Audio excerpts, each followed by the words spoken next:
But it's a whole list of you might be a child of the 80s. Child of the 80s. A lot of us grew up in the 80s. That's true. That was... That's true. Why are you laughing at that, Sam? A lot of us grew up in the 80s. You said us.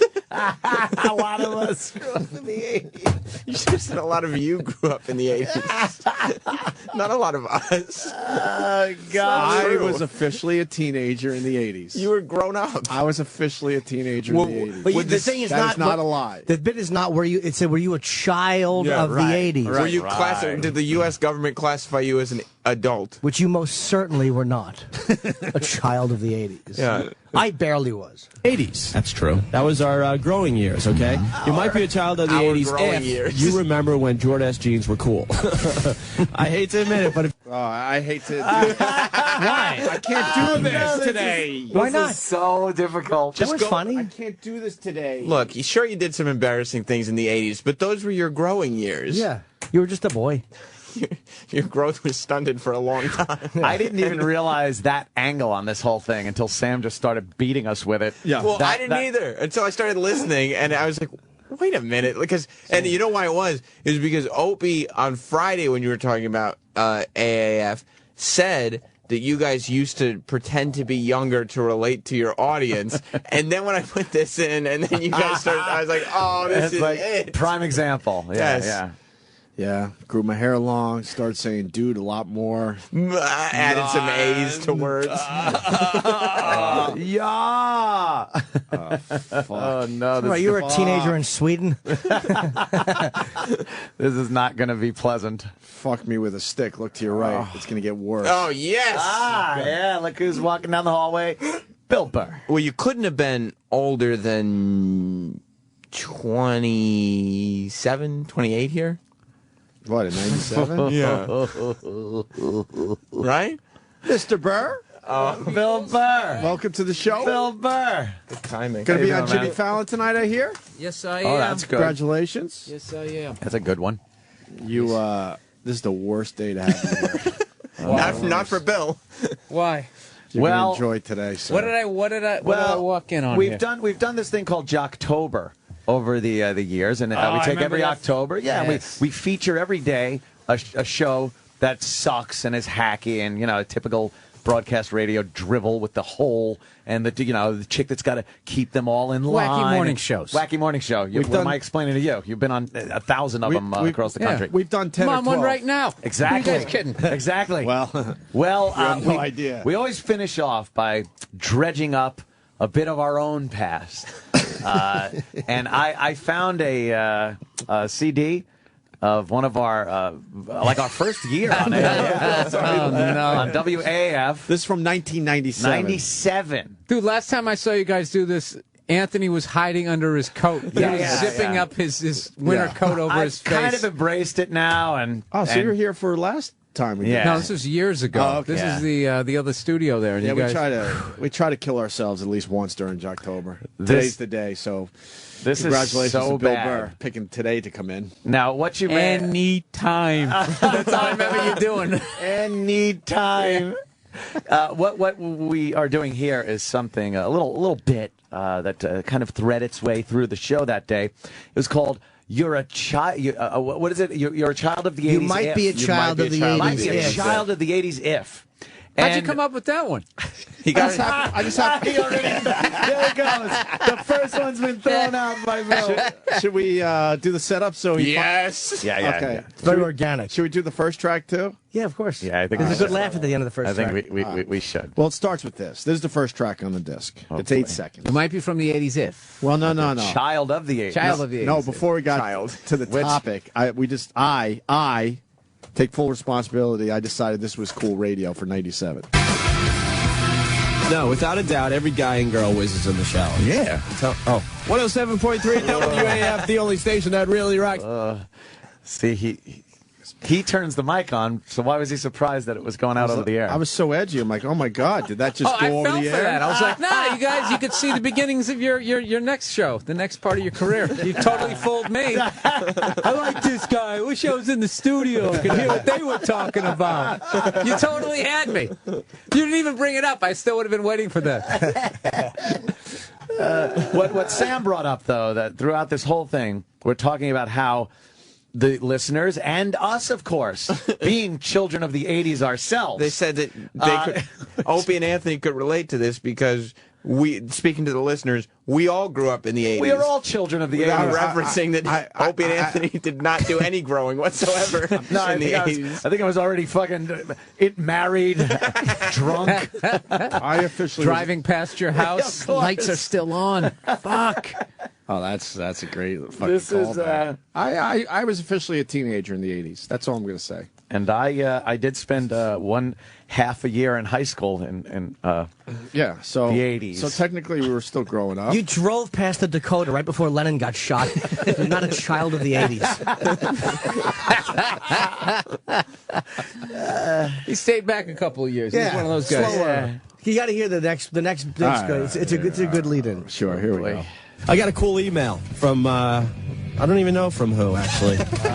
I don't have that part, unfortunately. Okay. But it's a whole list of you might be a child of the 80s. Child of the 80s. A lot of us grew up in the 80s. That's true. That was our growing years, okay? You might be a child of the 80s if you remember when Jordache jeans were cool. I hate to admit it, but if you're a child of the 80s... Whoa, go back to that laugh. The laugh is terrible. Why is that funny? Yeah. It's awful. I'm itching my face. You didn't even think it was It's not funny. even itchy. What? You didn't even think it was funny. You didn't think it was funny today or No, back of course then. not. And I'm like, I'm laughing. We were just always nervous that our listeners were going to find out we were older than we were. Yeah. You guys probably remember wearing Jordache jeans when you were Older than- kids, yeah. right? Oh, yeah, when you were yeah. just little kids growing up in the 80s. Well, just Ant like was the a listeners. reiterating idiot, too. Like, email. Oh, Okay, that's all email. I'm doing. Yeah, okay. Oh, It's we very, know that. very Smothers Brothers. I wish we'd smothered. It was a format for young men. And we were a bit older than that. So we were trying to downplay to make believe we were younger than we were. Growing up in the 80s. That's always a great way to start your career. Just start it off with a lie, and then try and build everything up on that. The lie. Yeah, that never crashes back down. Sad part, I was already in radio 10 years. I was already in the classic rock stage of my career. And then Dude, you're on AAF. That's a huge station. I was at the home of rock and roll before that where we played Jethro Tull. It was classic rock. And then all of a sudden we get the call to go to Boston. Now we got to play rock music for young kids. So we had to make believe we were a lot younger. The middle of the 90s when all that shit was out there. And you could hear it in these old tapes that we were just trying to hold on and make them believe we were young. All these memories of the 80s, you actually had the memories working in radio full-time as an adult. Those are your child of the 80s memories. That's when you were growing. The only thing I'll admit, I was officially a teenager in the 80s. That's all I'm saying today. Dude, but I remember that period because I was just old enough to feel lost when grunge music came out. Right. Yeah. I was talking to my podcast. You know, they do this whole 20-year retrospective of Nevermind. And everybody's going like, I knew, man, the second I saw that video, there was a change in the air. I had no clue. No idea. I was waiting for the next Skid Row record, and I thought it was awesome. Slave to the Grind. I'm like, dude, this is even better than the fucking last one. And all this shit, and all of a sudden everybody's wearing flannels. Everything's just passing you by. And you're like, I don't know. that's when I that's officially, funny, man. officially became old. So everybody now is pissing me off. Is everybody was even people who got into that album to say that you knew it was a moment. Yeah, shut up. I hated it, and I didn't like how Kurt was making fun of tap-on solos in it. I'm like, this guy's a douche. That's not a solo. I love him now, but I'm not going to sit there 20 years later act like I knew. And I think had you no knew- clue. yeah. You just thought it was just another band coming out, right? Yeah, AC/DC had their best album in years, Razor's Edge. Right. I was all aboard. Headbangers Ball. Let's keep it going. I had no clue. You're right, though. Thunderstruck was off that fucking album. It was great. And Money and whatever. It was Thunderstruck. That's hilarious. That was it? That was it. It was all that was on them. That's all you needed. That's all you needed. Oh, there was a few others. But what are the things would tell someone that they were a child of the 80s? Here's the laugh. I backed it up. If you remember when Jordache jeans were cool. I hate to admit it, but if you're a child of the 80s, everyone has a picture. I think I wanted to give the impression I was like a pothead too, because I figured the kids were smoking the weed. You guys, I didn't include it because it wasn't part of the bit. And we've only got so much time on this show. Yeah. Lots of pot jokes. Well, you know, the kids, so they were smoking the weed, and we you wanted kids, to fit in. Yeah, smoking weed when the mics are off. And, Did you guys have like a meeting with like the Mr. Carlson, and they told you that, listen, you guys have to, or was this your own call? Your own radio we used to instincts? have air check meetings. We used to have air check meetings, but we were doing our own thing. We had to sit and. So this is your guys' call. This makes it even worse. Shouldn't have been mad. yeah. That was a good chance you could have passed it off on somebody else. You probably should have taken that opportunity. What are you gonna do? So if we're gonna get beat up, we might as well just be honest. Yeah, this was our bit. I hate to admit it, but if you're a child of the 80s, everyone has a picture of them with Jordache jeans on. Oh, And Sassoon. Sassoon. Ooh, la la, Sassoon. You might be a child of the 80s. Okay, that one hurt. That one hurt. That one hurt a little? Yeah, that one stung. La la. I didn't think I was going to get stung on that, but that stung. I thought it was a nice improv. Yeah, you obviously remember the commercial. I mean, one of the things about being a good DJ is you have to know what's going on around you I love, and be informed. I love this. No, Ant, that was great. Bill's such a dick at this. I don't want you here. Can you leave? I don't like you. Wow, that was bad. Yeah, I like that when stung. someone mentions a commercial and someone can just do the commercial Yeah, right then and there. I felt like I got hit on That that was one. good. Like I felt like fuck. You got a little jab? My That's legs the first wobbled jab. a little. I Yeah. feel Now I'm hoping I could. I didn't think it was could that sit bad. through the rest. Like I could easily listen to that again and not even feel uncomfortable. Shut up, you son. I was hoping he was being honest. You might be a child of the 80s if, in your 5th grade class picture, you're wearing an Izod shirt with the collar up. Something tells me you had some Izods, Opie. Easy. Well, did you? Honestly, no, I never. I can't. Hey, look out! Wait. I don't think that's that bad. But Yeah. here's why it's that bad. It's like I called him a fucking asshole or something. Yeah. Easy there, Whoa, eyes on shirt. watch out. That's crazy. you also just implied that when you were in 5th grade, Yeah. the decade was the 1980s. Yeah. And like he's saying that children had Izod shirts, and you're like, well, you must have had some. Why would he? No, he didn't. No. In the 5th grade? No, it couldn't have been. He was like 41. He had a fucking tie by that time. So I was applying what? Skinny You were tie. implying I was applying that one of the years of the 80s, I was 11 years old. Is that what you're getting at? When you were in 5th grade, That's 11. the decade was the 1980s. Yeah. That's not Not even close. No, not No. even close.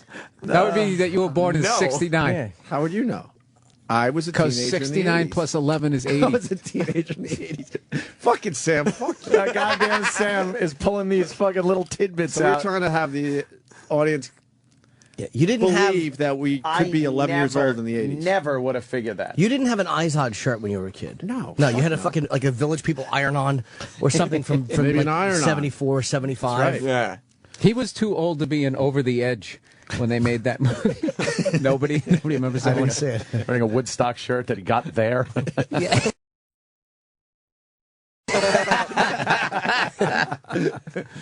Oh, God. This is gonna be, how many more tracks, This is Sam? bad. When you graduated high school, was John Bonham still alive? Oh man. That's a good one. Yeah. September 25th, 1980. He was not. Oh, all right. He wasn't. If you, 80, right? yeah, September 25th. He was not alive when I got there. Okay. Had Reagan That's been all I'm saying. had Reagan been shot yet? Had Gerald Ford. Yeah. We're gonna inch our way through the decade. I know he doesn't have a lot left. Reagan was shot when I was in high school. Stop. I swear to God. Was he? Yeah. Well, that happened right around the same time. It's 81, I think. That was a weird period, yeah. Let's go back to the clip. Easy. Well, did you? Honestly, no, I never got into collar shirts. You didn't? You will not see me in a collar shirt very often. This guy's a My rock neck and is too roller. thick. I got a scrawny little chicken neck. You might be a child of the 80s if you know by heart the words to any Weird Al Yankovic song. Yeesh. That's scary. Hard to even admit to that. How about this one? The Brady Bunch movie brought back. Anthony. Cool, man. I'm a Come hole. on. Look at I'm Anthony. a hole. Anthony selling that one. Hard to even admit to that. I'm a hole. Paging Mr. Herman. Mr. Herman, you have a phone call at the front desk. That was great. What a fucking team player he was. No wonder you guys got here. Let's hear that Just again. trying. That is support right there. Wow, this is brutal. Having Bill here is get over really the- bad. I can't get over the pot laugh. Why? It's funny 1997, stuff. I was already 7 years clean from fucking pot and coke, and I'm making believe I'm a fucking druggie. Dude, how much of a psycho were you when you were wired? I never really liked it.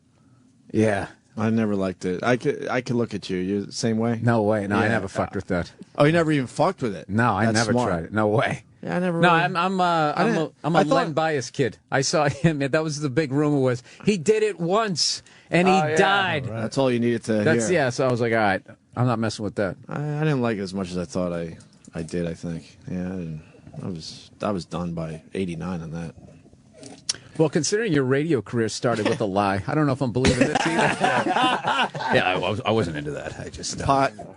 Yeah, 90. New Year's 90. Fucking hilarious. Well, you were probably too young in the 80s to smoke pot. Sure. Well, if you were 11, Just growing up. Smoking candy cigarettes probably at that age. yeah. I haven't smoked pot in 20 years. What year is this?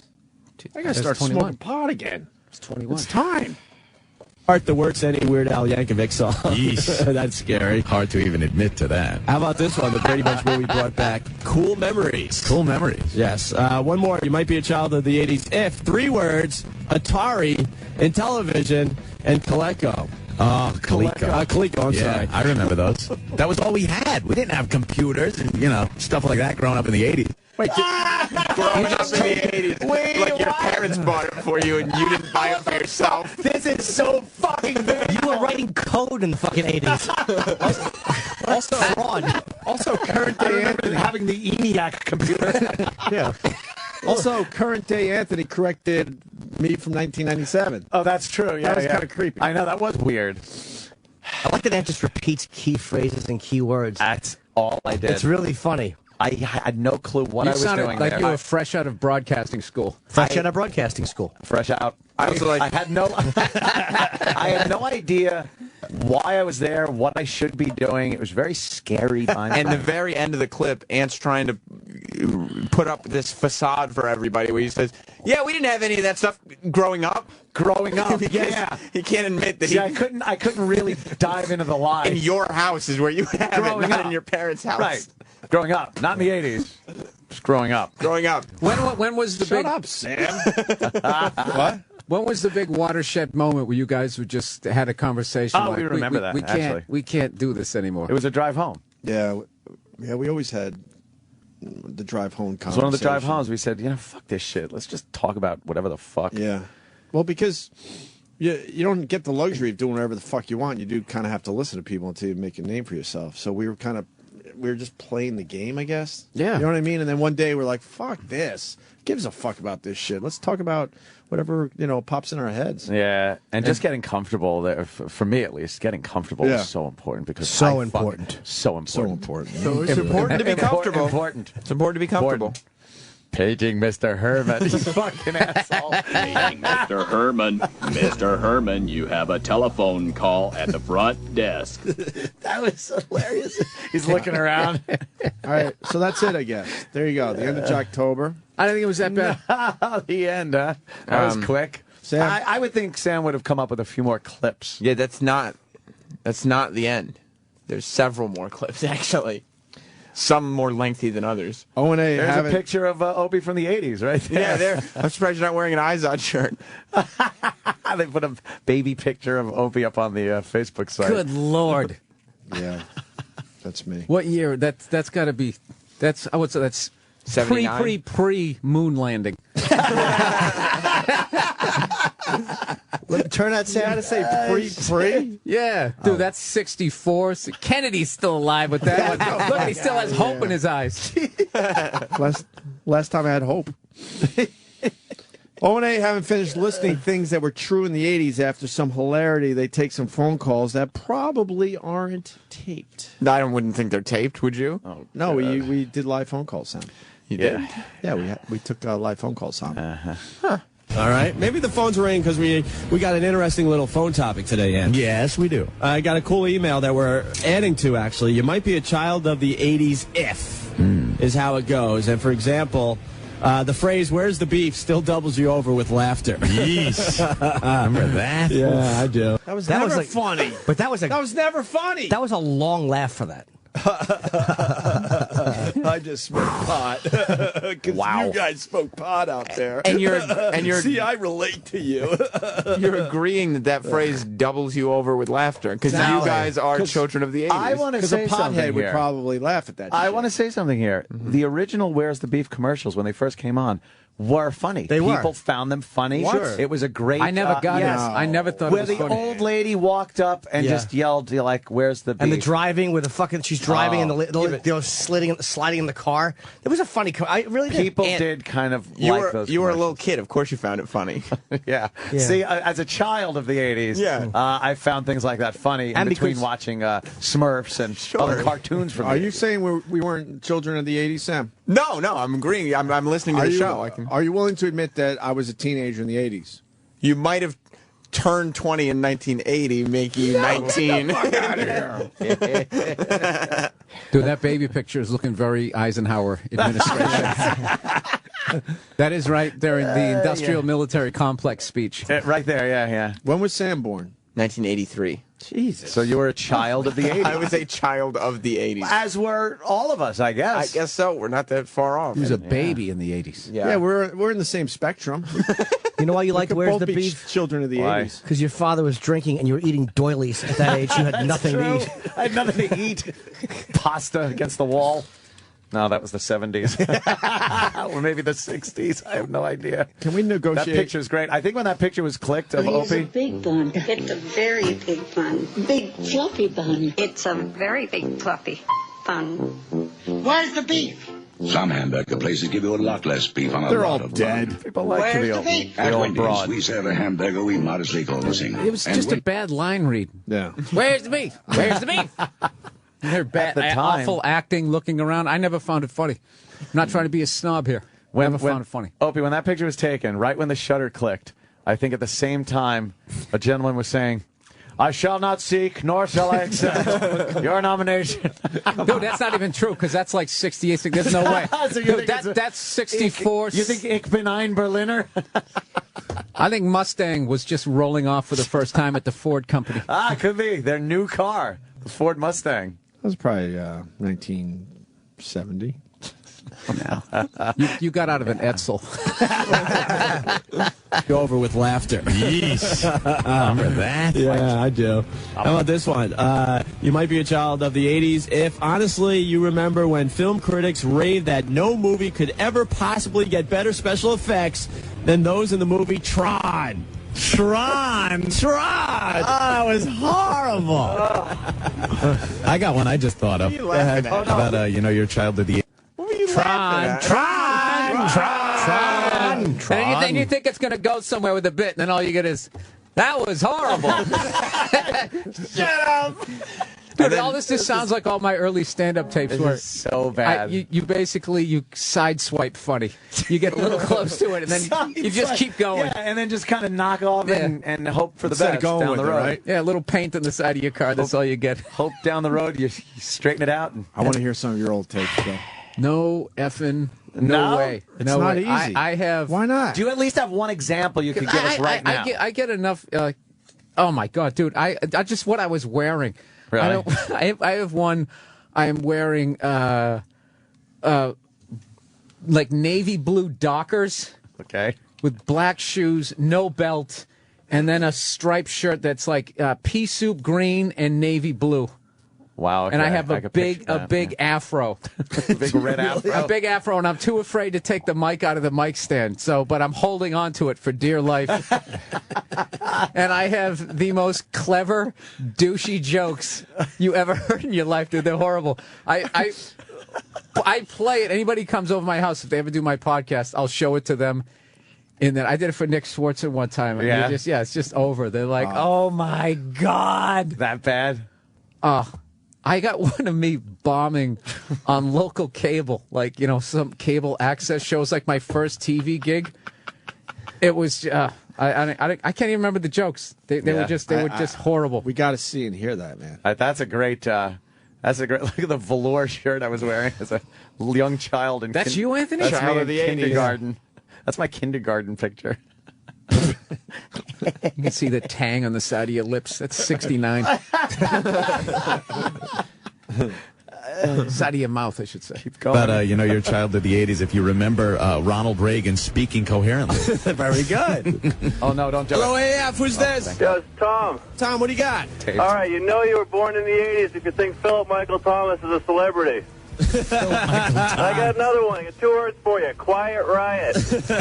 Well, Philip Michael Thomas was the black dude from Miami Vice. That got two big laughs out of you guys. Yeah, it was terrific. Black dude. Then I had to tell everyone he was Sam had to fucking chime in there. Then I had to tell everyone he was the black dude. You also have Miami to. Vice. I enjoy, for instance, the transition between, for some reason, you guys talking It was and then seamless, you Sam. answering the phone. Seamless. It was seamless. It sounds like it happened at 2 different times. It was seamless. I had even though it was a skills. live call. Philip Michael Thomas was the black dude from Miami Miami Vice. Vice, Rico. Very good.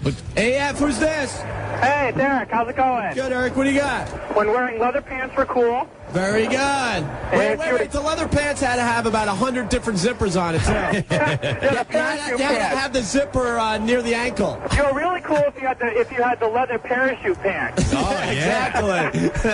Hey, take it easy. You guys are doing a great job. Thanks. I don't know why you're laughing at what these guys are saying. Very good. I just zoned out there. What happened? I don't know why you're laughing at what these people are saying. Like leather pants, you're like, I don't know why. I don't know either. I would never laugh at that. I don't know. It's 1997. But it wasn't even a joke. The guy wasn't even joking. He was just making a point. Bill, is that your afro? There you go. Jesus Christ. Wow. Shit. You look like Montgomery from Fame. Where he tells Ralph Garcia he's in love with him. That's way back college. That's me on WERS. That's the Simply Red guy. Yeah, I gave that one to the Boston Globe. That's haunted me ever since. Fuck. Wow. Damn. Was that the big? It's not even funny. It's just wow. No, Jesus. yeah, we're just looking at it like, oh. No, I didn't realize your hair could do that. Was that the highest you got it? Yeah, that was me in my rebel, no pussy college days. See, Sam, cut your hair. I like my hair. You're doing like a Bill Burr thing. You're going to look back like this, though. Horrible. Yeah, just cut it. It's time. You're going to go, what was I thinking? Oh. When I'm doing Child of the 2000s bits. What a cock. That's how cock he is. Yeah, look at me. Oh, I got some hope there. There's a lot of hope. Opie, the douche-o-meter is officially pegged. Yeah, I know. The fans are really enjoying this. You didn't like the very good, Sam? You don't like the way he said that? Very good. Not going to do it. It's almost Dana Carvey there. Will in Houston, I like how Opie laughs at the hilarious joke, then explains it. Oh, Jesus Christ. Oh, this is important being here. This is you're questioning your. I like whole... you can hear your excitement that people are actually calling in. Like it's going good. I don't care what somebody said. Yeah, you remember salami. Salami. Yeah, salami. Remember salami? Nobody eats that anymore. No. As long as shitty calls are still going through, they'll do this all afternoon. And that's what we did. Oh, yes. Today we're on a little subject called You Might Be a Child of the 80s If. All right, let me give you an example. You might be a child of the 80s if you ever dressed to emulate a person you saw in either a Duran Duran, Madonna, or Cyndi Lauper video. Ooh, yikes. Never admit to that. Never. You might be a child of the 80s. No, I don't Al admit to Yankovic anything. lyrics? Yeah. This is, oh my God, that's when my hair started turning. I didn't know what to do. Shotgun to the fucking mouth would have been appropriate. Dude, Jesus. Did you have red hair? My hair was very blondish when I was a kid, and then it turned like reddish brown. Holy shit. And yeah. That's 71. That's not the 80s. That's 1971 right there. Come on, that's in the middle of the 80s. That's the 80s. That's the official. The Beatles just broke up haircut. Let it be. You got the Let It Be one. Yeah. No, that's when Joshua Tree came out. Yeah. That's the mid 80s. Can you tell? The caption is, I would have thrown spaghetti at your faggoty ass, too. But yeah, no, that's not even, I mean, the 80s are like, this kid is looking like, imagine what's going to happen in the 80s. Fuck you, Sam. That's how not a child of the 80s he is. That could be in the 80s. No, it's an way. impossibility. No, that could be. It's an impossibility. I'm holding on to this. I was listening to The Clash. Yeah. No, you weren't. It's great. Yeah. Never admit to that. Never. You might be a child of the 80s if your hair, this is a good one, your hair at some point in time in the 80s became something which can only be described by the phrase, I was experimenting. Remember, it was huge. Girl. Dude, you sound like you're having the time of your life on the show. Inside, I was crying. Happy to be there. Hey, can I tell you, too? I was crying. I didn't even think you were. I think you were just completely nervous that you were going to blow this gig. Oh, yeah, absolutely. I wasn't in an attic. That's fair. I was happy. I was not in an attic, so I was just like, this is the best place ever. And I was fully expecting to be back in the attic. Yeah, I got to be honest with you. You should have been. I know. Hearing this. Exactly. I thought you said terrible. I was not even an attic. No, I wasn't in the attic. Of course he was. Oh, okay. Yeah. Was. I couldn't deal with the thought that I was going to go back to knocking 10 and Yeah, we were extremely nervous. So I had to It was make a big afternoon drive gig. If I was laughing, everybody else must have been. We were a lot older than our audience.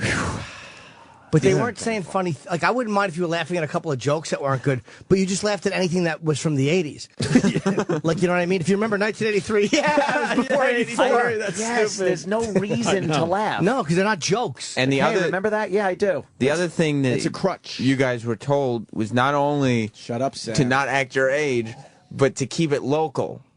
Yes. So I hope that everybody's prepared for Opie, the consummate broadcast professional, to bring in that local the angle. local angle, Local because flavor. They during the air checks, they used to tell us all the time, look, I like what you're doing. This is great.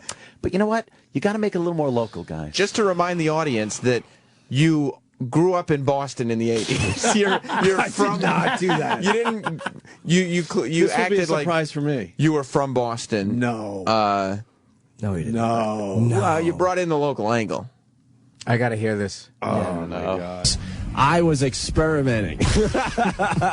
Remember, it was huge. Girl's hair was huge. Oh, it was so high. They had the peacock look. Actually, the 80s look hasn't left Revere yet. No. I think Revere is the only town in America that still has the 80s hair work. I've never been to Revere in my life. Yeah, someone told you that. There you go. You've never been there? Wow. No, I don't even think I've ever driven through Revere. Wow. But you're from Boston and grew up in the 80s. I couldn't point out Revere on a map.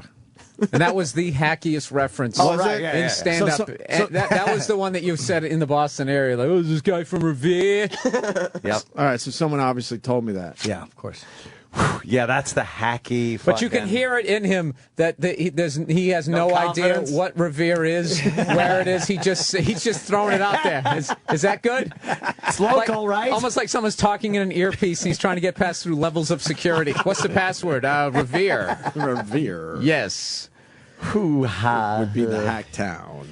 Only town in America that still has the 80s hair working, where it's that peacock look. It's really high on top, but real flat. If they turn sideways, they only have like an inch of hair that goes all the way up. They were just getting height, pure height. And then they take a little wisp of like waterfall bangs that would come down and like an awning. It was like a front awning. What the hell were they thinking? That still happens in Revere. That's the sad part.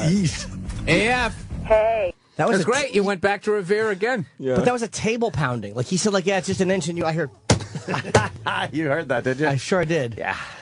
Bill was right. They did good. Opie reminded everybody. Revere. Local. Massachusetts. That's going to be great for the air check. They're going to say, yeah, you went local. I like that. Yeah. This is just two guys from Massachusetts who grew up in the 80s. Yep, just relating to the other kids. Yeah. They couldn't be less like their listeners. Abuse. And I like this part. AF. Hey. Hi. I'm a child of the 80s that remembers when Def Leppard's drummer had 2 arms. Oh, that could be the 80s shit. Now we're talking. That's some excitement. And the one thing, and here's the annoying part, that was the funny joke that you guys don't laugh at. You go, yeah. I know. Like, you should have laughed at that. That's his inner radio child screaming out, this is the direction I really want to go in. As he's sitting on Revere. Like in Revere. Oh. This reminds me of that cripple. Yeah. You're right, though. Why can't I do that? Fuck, Bill in a way is right. Yeah. Yeah. 'Cause I I don't want to think- make fun of amputees, not talk about this crap. Yeah, I don't think this. I don't actually. Fuck, you're right, Bill. I don't think it's this bad. I don't think it's You're that breaking bad. it down. It's so bad. Let me go to Kyle in Boston. Kyle. Hey, as hacky as that reveal line was, it's still fucking true. There you go. It's true. There It you is. go. True doesn't make it. There you Hacky, go. though. There you go. I mean, the point is that you're liars, not what you're, Yeah, you're telling the truth. You're lying. Why are we liars, Sam? Liars. Why are we liars? We really are. I got a question. Who came up with the idea for Opie and Anthony's demented world? And Anthony pointing to the world and Opie getting ready to punch it. And if I notice, the two of you are in that world and you still want to destroy it. Holy shit!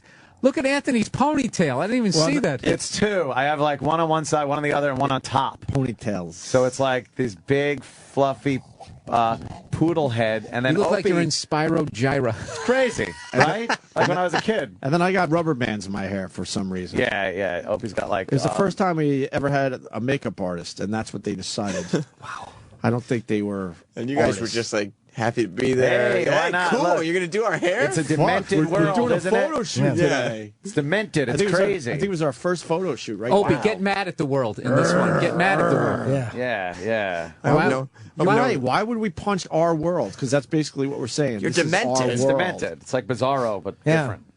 Hope nobody can tell that we're liars in this picture. Is that what we're thinking? Yeah. I hope our fucking. Why does that picture our say we're lie isn't liars? exposed. I just hope nobody can tell that we're massive phonies. That's why they had Anthony put his arm up so you couldn't tell he was already in his 40s. Come on, I was not. I will not take that. Because there was nothing about you guys that was like, you didn't really look like that. Like, you guys didn't do your hair like that normally. No. You aren't crazy, wild guys. You're If you probably notice, nice too, dudes. I'm You out live of my with an old lady. mind. Wild. I'm wearing a Lollapalooza shirt. Yeah. Right. In that. Yeah. Oh, God, that's Yeah. you're just trying. Because the kids would be wearing their Lollapalooza shirts. Of course they would. By the way, I had that exact same T-shirt, and I used to wear it thinking I was out of control. But I was also in 8th grade or 7th grade at the time. Who wasn't? Right. Yeah, so were you, now that I think about it. In That's Boston. right. We all fucking were children of the 80s. Right. Yeah.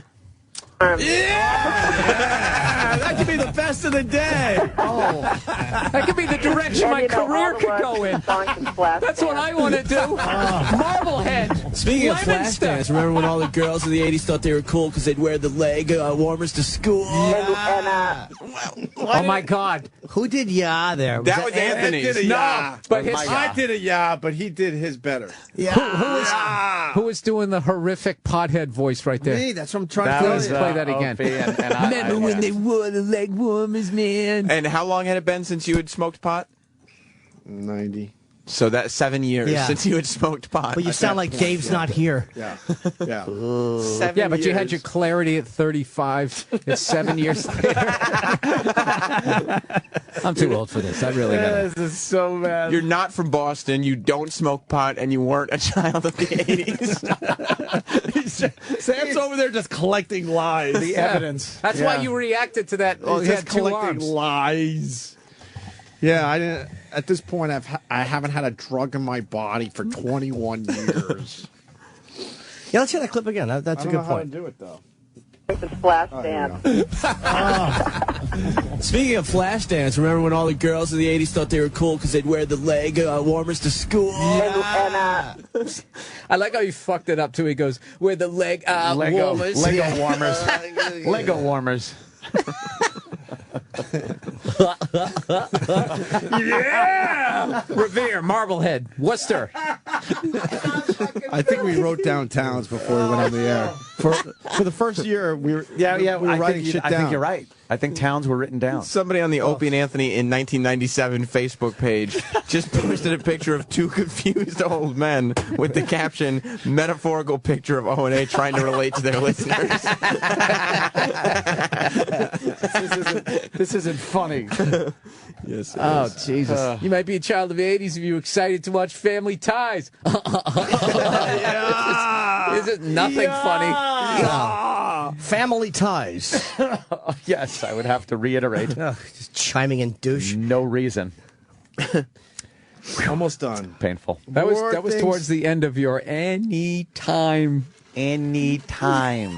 More things that happen in the 80s. Then the phone system gets screwed up, or Opie can't get the pre-recorded call to play. It's one or the other. I can't shit. tell. See, you say that the phone system is screwed up, But then I'm factoring in that you guys were liars, so I'm assuming that you're playing pre-taped calls, and that isn't what's not working. You can't figure out how to push play. How could you just factor that in? I'm not going to admit to any lies today, Sam, but you're keeping track over there. Yeah. What are we lying about? Well, so far, I feel that you've lied completely about your age, growing up in the 80s. You're lying about being from Boston. About what they think is funny? You're lying about what you think is funny, because those jokes weren't funny. You're lying about smoking pot. You're trying to do the voice. So far I've got 5 lying huge about lies. the kind of show that they want to be doing. Lying that they're enjoying themselves. I like how Bill pointed out the fucking amputee thing, because you're so right. Yeah, you're like, that please, was edgy. It was please, like, more fuck, people more say like stuff like that so I can do stuff like And that. I don't know why we couldn't do it ourselves. Like, just say, fuck it. Well, we did, finally. But at that point, go, you know what, fuck it. We want to hear more about this demented fucking weird shit. I'm going to punch Sam in the head. I like Sam listing the Sam's lies. now Go writing ahead. a list of all of our lies from All right, what do we got AAF. on the lie list so far again? We're from Boston. Mm-hmm. We grew up in the 80s. Yes. We think our listeners are funny. Yes. We like doing this type of radio. Yes. Everything's funny. Our calls aren't recorded. Good. We smoke pot. Right. Yeah. That phony dialogue, we don't know the mics are on. Oh, yes. There's another one. We didn't stop smoking pot. We might get the double digits here. years ago. At this point, Jesus. 7 years ago. The mics are off. Yeah, that's 8 lies. Yeah, that's a lot of lies. Fuck. All right. I got to actually make it a smaller font so we can fit it all on one page. Also today on the show, we're doing the phone, or you might be a child of the 80s if. And we got a couple of good ones coming in here. Might be a child of the 80s if you know who shot J.R. That's a good one. That is a very good one. You might be a child of the 80s. Yeah. What was good about it? Nothing. I had no idea why I said that, Jim. I throw myself on the mercy of you fucking pricks. I found another lie. Opie got this from an email as opposed to just reading it from a yes. website. From Prep Burger. Prep burger or something. Bitboard. I like how That's what it Anthony was. Bitboard was a big one. feigned excitement. He went, Not only is it a good one, it's interesting. Yeah, that's a good one. Yes, I do remember It that wasn't. as a child of the 80s. Actually, that might be one of the more honest moments you have because you couldn't even sell it with a fake laugh. You're just like, that was English language. I don't know if people give a fuck about this, but when I was at BAB and then Ann was at BAB with me for a little while there, we were doing way edgier stuff than this. Yeah, because it was like 7 at midnight. We had Boston we really had naked listened. girls being spanked, all Yeah. sorts of crazy shit. And so we What, you we had went naked backwards. girls being spanked? Jesus, you guys were out there. It was way before, now every fucking show's done it. But what I'm saying is naked girls doing some pretty crazy shit, and then we took a step backwards to take this job. Oh, I wow. guess. So that's even worse, huh? Because they had a lot more hands-on shit with us at AF than Money. we had at That's what he's BAB. trying to say. Yeah. They had a lot more hands-on money. Hands-on money. To pay us, and the creative level of the money But was then, the money. this is what's Money, money, confusing. money. This is confusing even to me. We do have video of like Aunt in a shower with fucking girls, showering off from debauchery that was happening in the after this. studio.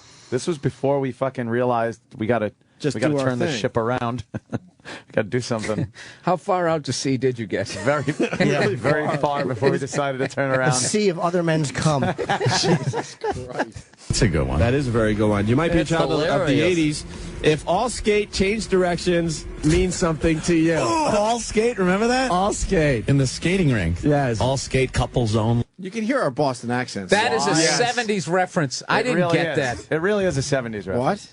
That's roller boogie. Roller- That's 76. What are you Roller talking skating about? rinks. Well, that's why Ant got excited and went, ooh. Yeah. Did I? Yeah. I did. Ooh. You think they're giving themselves away with the wrong... If you remember separate water fountains, yeah! Oh, wait. No, that's what somebody calls in with something racist, and then Anthony goes, yeah! That's the direction. Well, we can all agree you can hear the Boston accents, Sam. You guys aren't from Boston. You're can hear the faking Bo- it. You Yeah, can hear you're the Boston phonies. accents, right? I'll give you credit for being phonies and liars. As a matter of fact, I'll add that to the list. Remember that? All skate. In the skating rink. Yes. All skate couples only. And then the change directions used to freak everyone out. They'd start falling and stuff, trying to hit each other, trying to turn around. You know what I know? You're a child of the 80s. If the @ key on any keyboard just didn't mean anything. It didn't mean anything in the 80s. Now it's very important. Yes, you might be a child of the 80s if Please you go owned a back pair to of Anthony. rainbow. Please go back to Anthony. Why? I can't. Why? Yeah. Bill, Let us off the hook, Bill. Why, Bill? Why? Why are you doing this to me? Let us off the hook, please.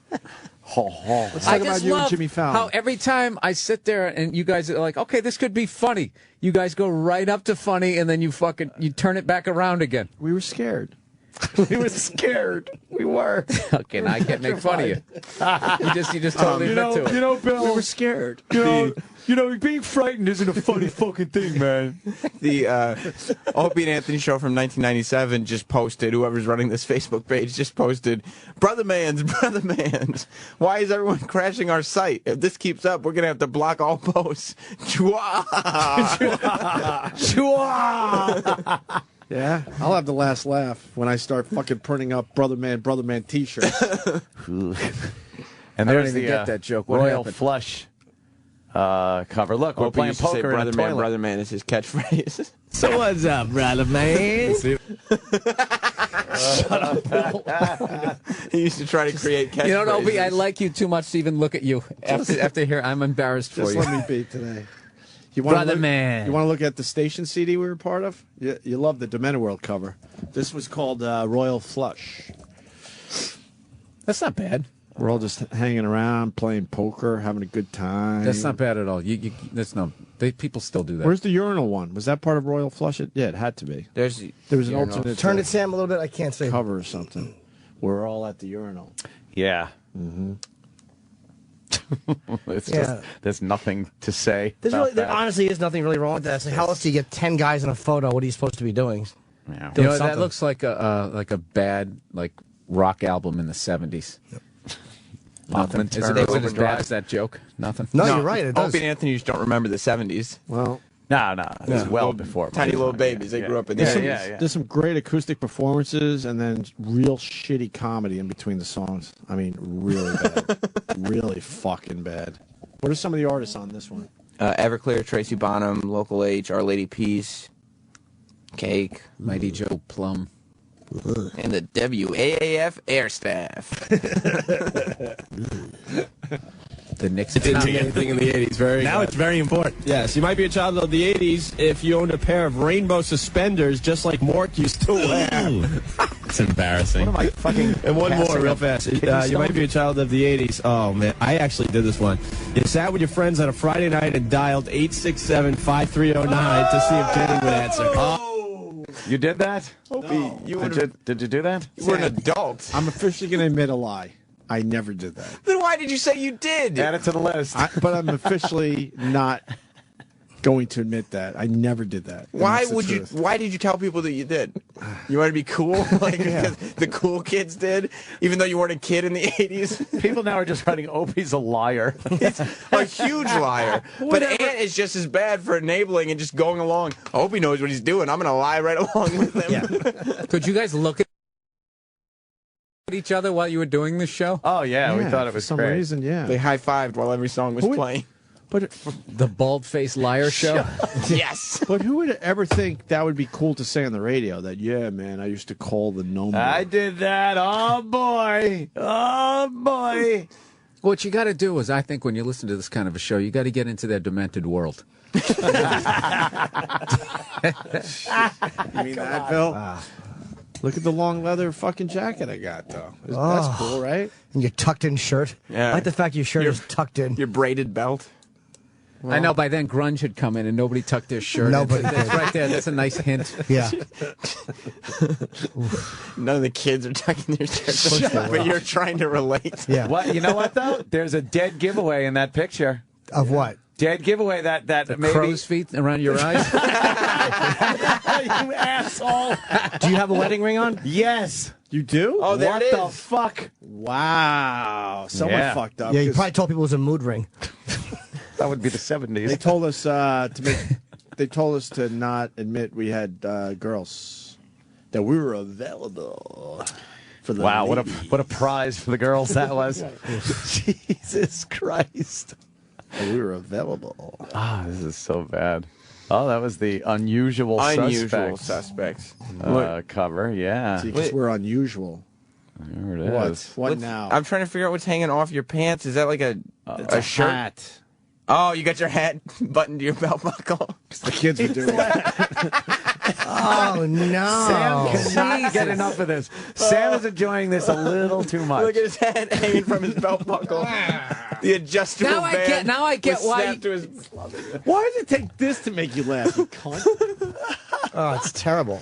Dude, you were fucking lost. You really were with that big stupid hat. It was just he's like some fucking aging ingenue, still trying to be the flavor of the month. It's over. You're old. It's a second album cover, and his shirt is tucked in. He's like a dork. He's like Cheryl Teague in 1991.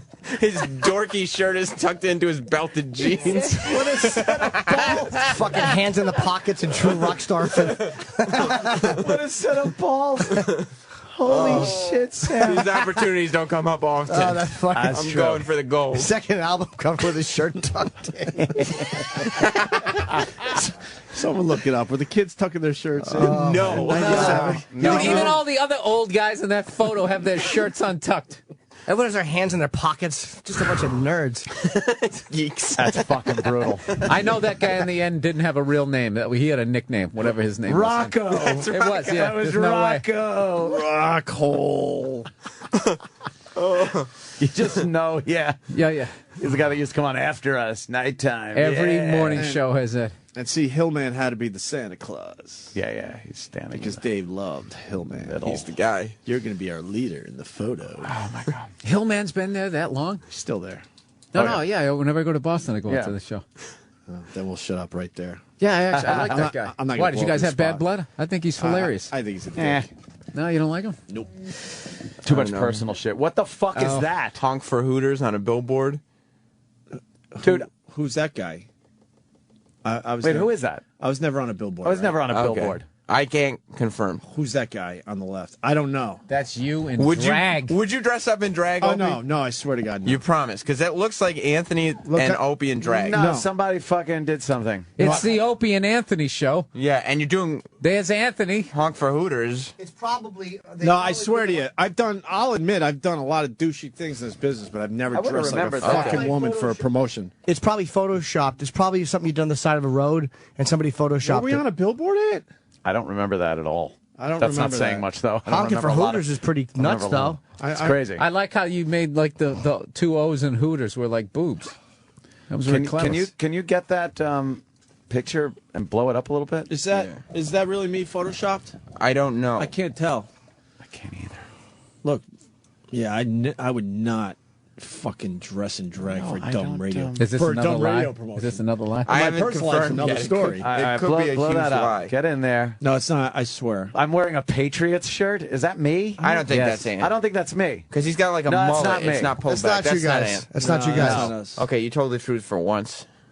Yeah, it's not you That's guys. totally remember- Anthony. That was scary. I remember we No, it duct taped our intern to a pole and left him there. Jesus Christ. See right there, you got right up to fireworks. You got right up to the funny.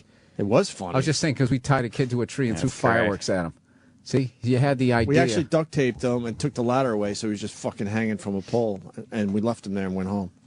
Okay, that's That I funny. remember. I hope this wild guy doesn't spray that fire extinguisher at anybody. I know. All right. Oh, no. Dude, you look like you're in Quiet Riot. Yeah, I know. Look like a nurse. It was really I guess bad. we're done, Sam. That's it. Look how pretty Opie was.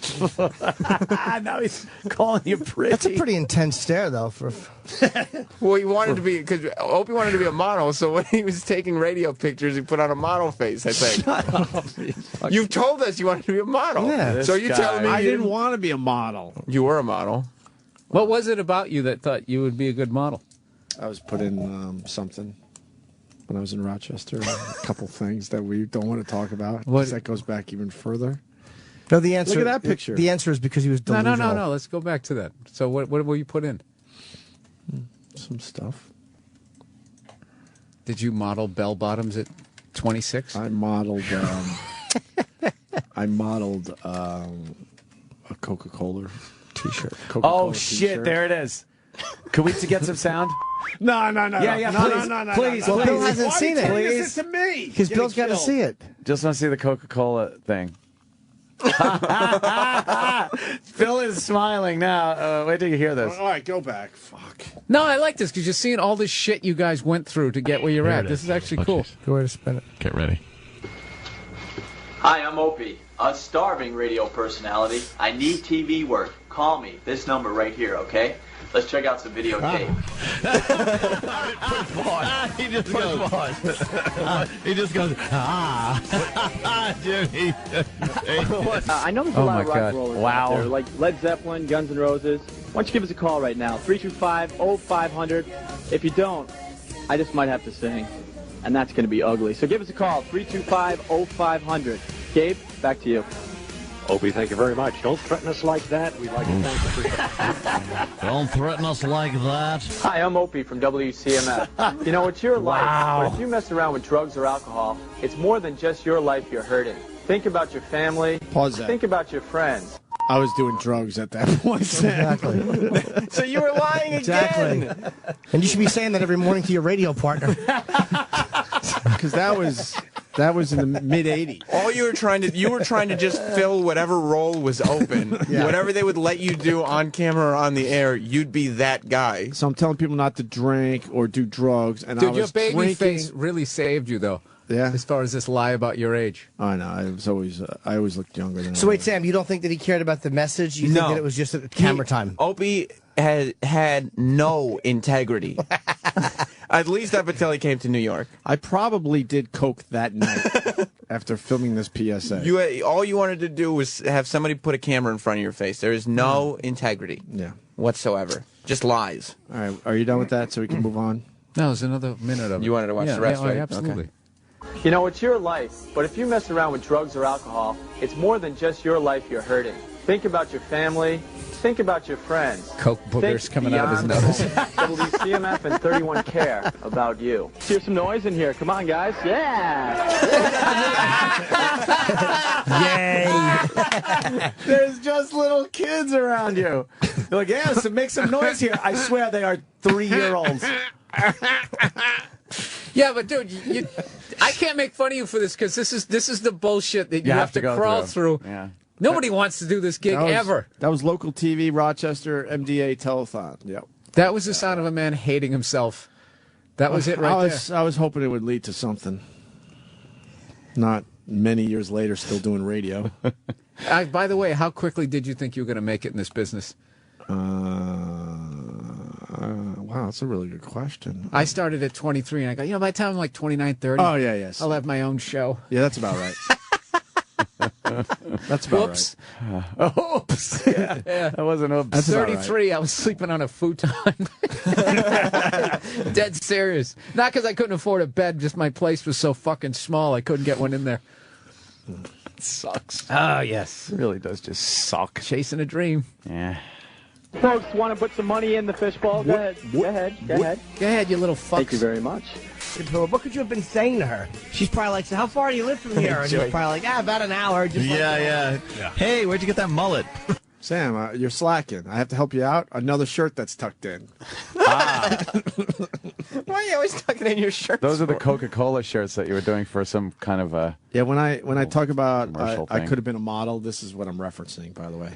See, even that's not... I'm just joking about that, but some people... What are you talking about? Look at that hottie you're standing next to. Huh? Look at that hottie you're standing next to. That was for Rochester, that was like a 10. God damn, a 10? That's a 10 in Rochester. I'm not even fucking She looks like a lying. mom. She was younger than me.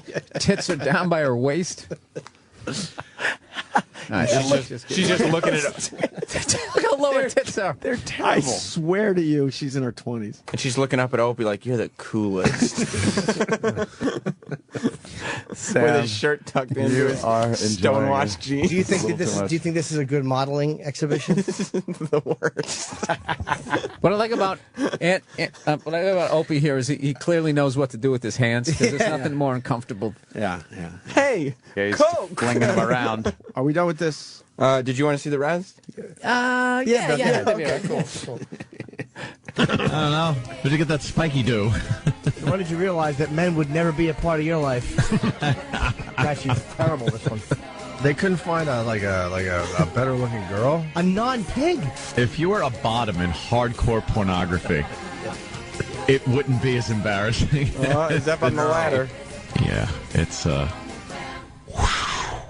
That was old. That was us. Yeah, that was us talking about the video, which is odd. It should have just been the video. Because I don't think the video itself was ever posted. Really? Oh, really? Or it must have been posted somewhere and gotten taken down. Yeah. Because these are all fan videos. There's no official whatever. If you want to know, I was up on the ladder and I had to stay there until they raised a certain amount of money. You got to stay up on a ladder, yeah. I remember. Did you get down during the commercial breaks? You liar. You don't think you stayed up there the whole time? No, as soon as the camera was off, he just climbed right down and sat down on a chair. I wasn't an asshole yet, so I probably stayed up on the ladder. Here we go. I actually did this one. You sat with your friends on a Friday night and dialed 867-5309 to see if Jenny would answer. Is Jenny there? But why on a why on a Friday night? Like, wouldn't that be like a Tuesday night? Yeah, what would you make a night of that for? Even if she answered, who cares? Yeah, a whole fucking night, right? She'd answer and you go, Wouldn't you just call it once and that was it? The bit's over? Jimmy, he was adding layers to the comedy. Yeah, I guess so. On a Friday night. Plus, I mean, you never did it to start with, so you wouldn't have any experience to draw from. Is that when the kids did it? Yeah, you're trying to... Because kids hang out on Friday nights, Jim. All the kids that are listening, I hear they hang out on Fridays now. Being a child of the 80s, you weren't old enough to drink yet, so you had to find some fun things to do at home. You weren't old enough to drink yet. Yes, you were. Dude, one of these days I'll show you my own my old stand. There's no way I would put it out there. It's really uncomfortable. You really don't have to. You don't have to put yourself through this excruciating shit. You just choose to. Yeah, why do we? I don't know why we do, but yeah. Because there's something satisfying about we shit on everybody, so it's fun to kind of get shit on. Yeah, man. Fuck Come full circle. We've all been through it. It's humiliating. That was a good prank call in the 80s. Yeah. It's humiliating. Oh, you hear the dead space there? That was supposed to be comedy. Oh, that was supposed to be comedy. A phone call, right? No, going with Bill's thing. There's plenty of room for comedy, jokes, laughter and jocularity. I know what happened there. No comedy, so now I'm going to blame it on the phone. It's like, oh, fuck, something's going on here. But there was supposed to be comedy. I actually thought that was the best piece of the segment so far. Listen, it's your concept, Bill, where we got close and then said, no, we can't do this. Listen. That was a good prank call in the 80s. Yeah.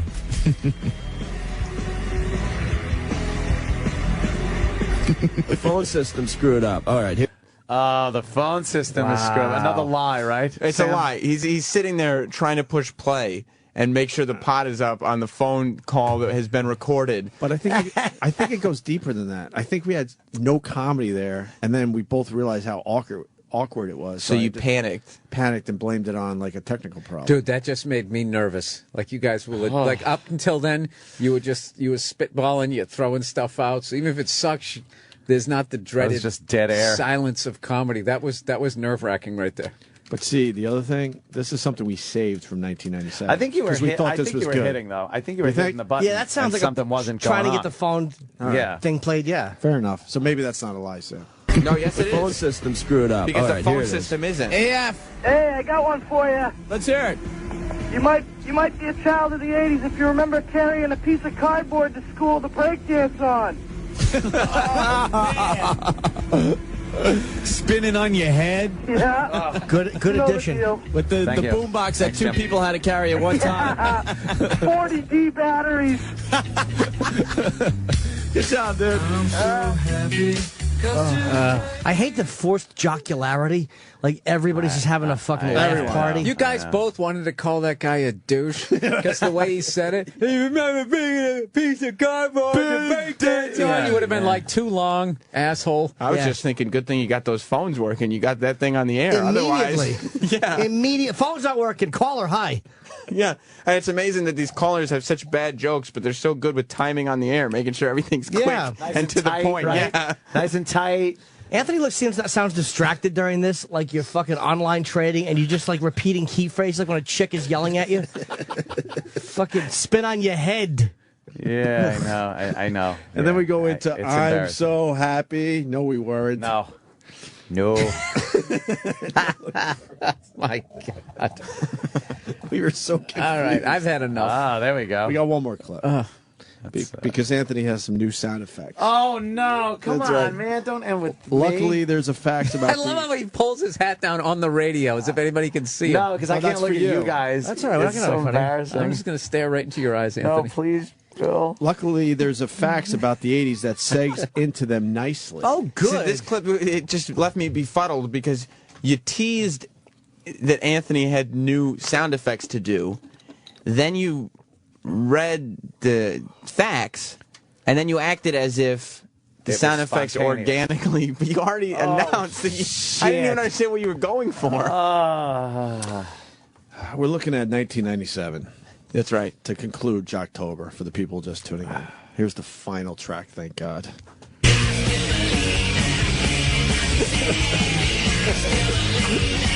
That's funny. 107.3 WAAF, the only station that really rocks. It's Opie and Anthony. Anthony's got a couple new sound effects for you in a second, though, okay? Yeah. We're doing a really cool phoner today. We're doing... I'm teasing a sound effect. No, but Anthony going, yeah. And Opie's relating to the listener as if he's talking right to them by saying, in a few minutes, okay? Because he's not saying, Ant, is that okay with you? He's asking the listener, okay? I can't take this. By the way, the Opie and Anthony show from 1997 Facebook page is in phase 2. The 1997 Opie and Anthony show has closed people posting on their wall, so now it's just their postings that you can post on. Their latest one is, today we're asking our listeners, what makes you a child of the 80s, just like your favorite shock jocks, Opie and Anthony. Your shock jock's great. You weren't children of the 80s. Fantastic. That's great. I was Liars. a teenager in the 80s, Sam. Yeah.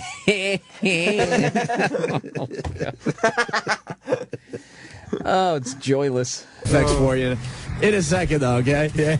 We're doing a really cool phoner today. We're doing, you might be a child of the 80s if, and you fill in the blank. You might be a child of the 80s if you had a ringside seat for Luke and Laura's wedding on General Hospital. Oh. Remember that fiasco? You might be a child of the 80s if you spent endless nights dreaming about being the Bionic Woman or Wonder Woman or the $6 Million Man. Got a fax here from some guys. That's all Got a couple 70s 90s. shows. Yeah, Those are all shows from the 70s. You just don't remember. What is that about? You just, that's what your lie is unraveling. You know all the words to the Partridge Family. If you think all cops are named Sound Barney effects Miller. coming up in 2 minutes, guys. Sound effects.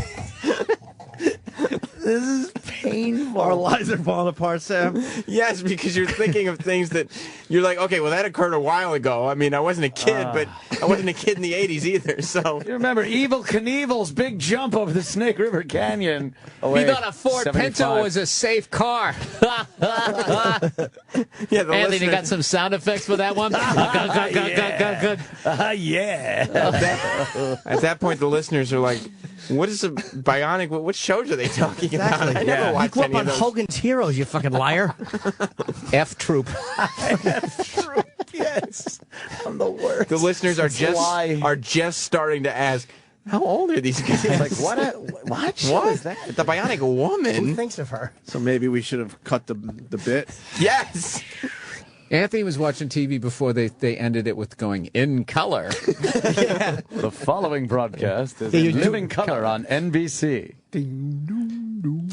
You might be a child of the 80s if you remember when cigarette companies sponsored comedy hours. Oh, just posted on their Facebook page. Ant's got new sound effects. Tune in soon to check out the wacky noises. This sucks. This hurts. This is bad. Woman or the $6 Million Man. Got a fax here from some guys. Got a couple. 90% of your album collection was from K-Tel. You had the Kevin 70s Bacon again. Footloose haircut. And Dad bought Beta instead of VHS. Oh, Ouch. yikes. Very good. Here's Ouch. another one. Ouch and Another yikes. fact came in. You might be a child of the 80s if you remember trying to guess the episode of the Brady Bunch from the first scene. Hey, I used to 70s. play that game. Did you really? I never played that game. Ew. Can I make an announcement? Yes. I don't think there was any facts because this is the topic that segs into Ant's sound effects. And I believe if you listen to the way you said it, and we also got one more fax in. Yeah. I believe you're lying and that there is no fax that brings up the Brady Bunch because why would anybody associate the 80s with the Brady Bunch? Yeah, just for the record, the 80s were, the Brady Bunch was late 60s, early 70s. Yes, exactly. I believe it came Late on 60s. right after the Monkees went off the air. I don't think... Dude, you guys, it's almost like a serial killer that wants to get caught. You're just leaving all these fucking clues. The pressure of this fucking lie is just crashing down on you. I never even thought this deeply into it, but you're making complete sense. Yes. There was no facts about the Brady Bunch. I officially don't know, but Listen I to know the- I didn't play that dumb Brady Bunch game. Listen to the clip, and you tell me, honestly. If you thought a Chevy Vega was a sports car. We were serial killers hoping to get caught. That's perfect. There was no facts, yes. Jeez, that's a long list of lies. So many. Brady Bunch from the first scene. Hey, I used to play that game. I used to think I was the only one that did that. Me and my sister would hang out, and the Brady Bunch would come on, and right from the shot of the house, and I go, oh, this one where Greg, Peter, Bobby, go. I knew exactly which one it was. How far did he go with that lie? I like how he's stammering. Me and my sister. I'll go with my sister. Yeah, we used to do that. And then the house would come up. Opie, save me. Woozy. I'm woozy. Listening to this. Literally, I'm woozy. Here's what happened. Anthony had Brady Bunch sound effects to do because they're coming. Anthony he had Brady Bunch sound effects to do, so he told Opie about it, and Opie thought this was so good we have to fit it in now, so let's just tie it into this 80s bit, even though there is no facts about it because it has nothing to do with being a child of the 80s. Nothing. Was do one of the sound effects? No, but it's close. No, I said it's the song. Guaranteed it'll be, the fucking... It's going to be the keyboard. Tiki. And it's going to be the whistle. Oh, Anthony, it just keeps getting better. Do you think the sound effects are going to be using the slide whistle? Yes. I bet. And there's going to be two whistles. You know this. Two whistles. You remember it. It's starting to come back to you. Two whistles. I can't. It's nothing to do with the 80s. Yeah, see. Nothing. I still got it. They were rerunning the Brady Bunch in the 80s. They did it in the 90s and the 70s. It doesn't matter. I know, Nobody... but like Child of the 80s is like it should have been something from the Rubik's Cube. How did that never come up? There's never you know why? You were too old to play with them. There's never been anybody who associated the 1980s with the Brady Bunch, ever. I knew exactly which one it was. Remember that one where they with the UFO? The UFO, of course. Yeah, they were faking that there was a UFO to fool Bobby, and the Air Force got involved. And I think Greg had the flashlight and the little whistle. It went.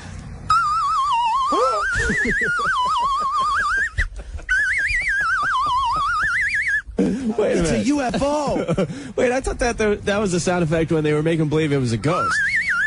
Oh no, that was this. Totally different. What's the matter with you? That was the ghost when they wanted the house to be haunted, so they didn't sell it. Okay, that's the ghost. All right, now what's the sound effect for the UFO? Totally different. What's the matter with you? You crazy or something? Yeah. You crazy or something? Yeah, I am, I think. If you want me to be this crazy, is a demented world we're in. I'm sweating. Anthony's fake laugh is raspy. That's how you can tell. He does a raspy fake laugh. Oh, yeah. Opie, after hearing that, do you think there was a fax that came in about the Brady Bunch? No, that was a radio segue into something I thought might work. So you're admitting And did it was a lie. And maybe it did work for the time. I don't even know. It didn't work. I would say that. No, it didn't. No, it didn't. For any time, it didn't work. And all the people listening to WAAF were like young rock kids. None never watched the Brady Bunch. No, of course not. Then how the fuck did we have ratings? I don't know. At least you guys had a bit there. Like you drove up to the bit, you went in, And we went with it. and you did it. Yeah. Wow, a lot of supportive laugh. But I didn't like in that bit, by the way, when you said, isn't that the ghost? And you immediately had that other whistle. There wasn't a fucking time for a breath, and you had that whistle.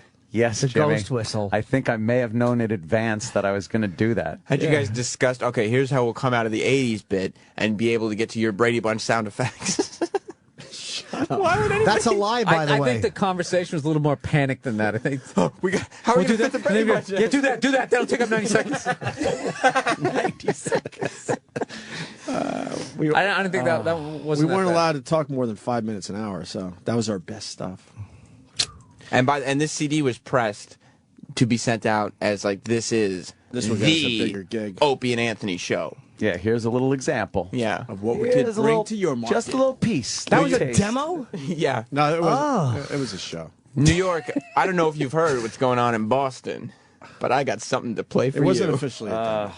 It was something you sent out, though. Something we thought was good, though. Oh, what didn't make that No, I tape? never sent that out. What did It was prepared to be sent out. No, it was never going to be sent out.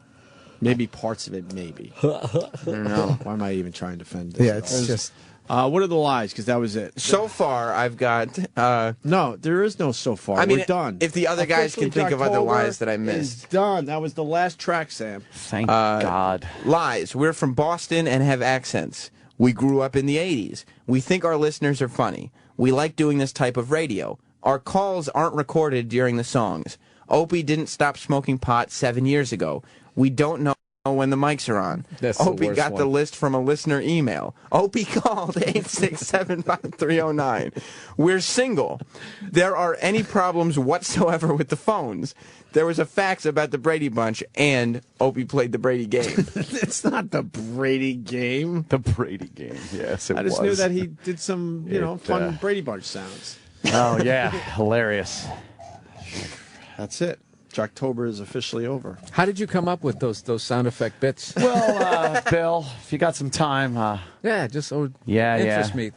Take us through your process. Well, I take things that people just normally look at as everyday items, and I'm able to turn them around into I want the real comedic shit. genius. I want the real shit when you were sitting at home in your apartment. Yeah.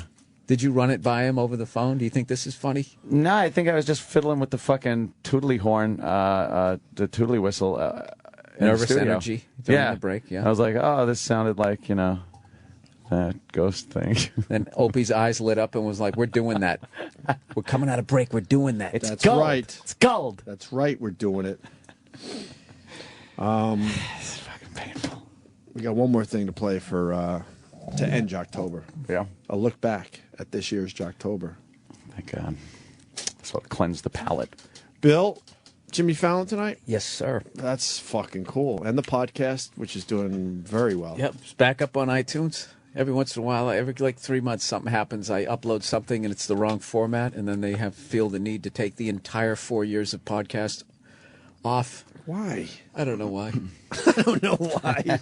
I have no idea why, but then I have to have a bunch of... Then what I do is I try to let other people handle it, and it doesn't work because evidently the email has to come from me, is what I've learned. So basically, if I would have gotten off my ass and just handled it from the first day, it just would have been a 3-week blip instead of 3 weeks. Wow. Damn. Yeah. But you're back up there. Good. That was pretty boring. People love fucking Burr's podcast. Tony Iommi is going to be up. He's here, yes. Oh, he's here? Yes, just got here. Okay, so why don't we do this? Bill Burr on Jimmy Fallon tonight. Bill Burr on Twitter. Podcast, of course. We look back at this year's Jocktober with this. Got Bill Burr in studio, and also Tony Iommi is making his way into the studio. Okay. Legend. Here we go. Fuck yeah, legend. Here he comes right now. Tony! It's Tony. Hey, how are you? What's up, Tony? Doing, man? Oh, I didn't know you were here today. How are you? Yeah, sure. Welcome to Jimmy. the show, man. Bill Burr to your right, Tony. How are you? Very How are funny you? man. Nice to meet you. Nice to Can't see believe you. I'm sitting next to you. That's rock royalty. Huh? No. I won't make it weird. I won't make it weird. Don't worry about it. Is this your first interview of the day? Yes, it is. I hope so. It's early. First one. You're known for hating getting up in the morning. Me? No, Yeah. I get up in the morning. I love it in the morning. I get up. Do you really? Yeah. We tried to get you in one time. They're like, no, he doesn't like getting up in the morning. Good excuse. When I'm at home, I'm up at about 6:20 in the morning. That's not early for you lot, but it's early. No, for it me. is. It's early. Is it? We have to be here. Yeah. It's amazing. I obviously read the book. I loved it. You start the book talking about, like, on the first page, you're working in a factory, you're going to quit, and your mother says, nah, go back, finish out the day, it's the right thing to do. And can you describe the rest of the day? Because you were about to walk out. The rest of the day was awful. Yes, I went back after lunchtime and they put me on this machine that was a press, really, that bent metal, because I used to do welding, electric welding. And so I had to bend the metal myself and then weld it, basically. And just this one, I was on it a couple of hours, it was fine, and then suddenly, bang, the thing came down on my hand as I was pushing the metal in. Whoa. And it just squashed the ends of the fingers, basically. And as I pulled my hand back, I pulled them off. Oof. How much finger did you lose on the, because you're a lefty, so on the right hand? Yeah, well, I lost, a fair bit off the two middle joints. And they planted the nail again, put that back in. So now this happens, you're already playing guitar. I was playing guitar, yeah. I was about to leave that day to turn professional and go to Germany with a band.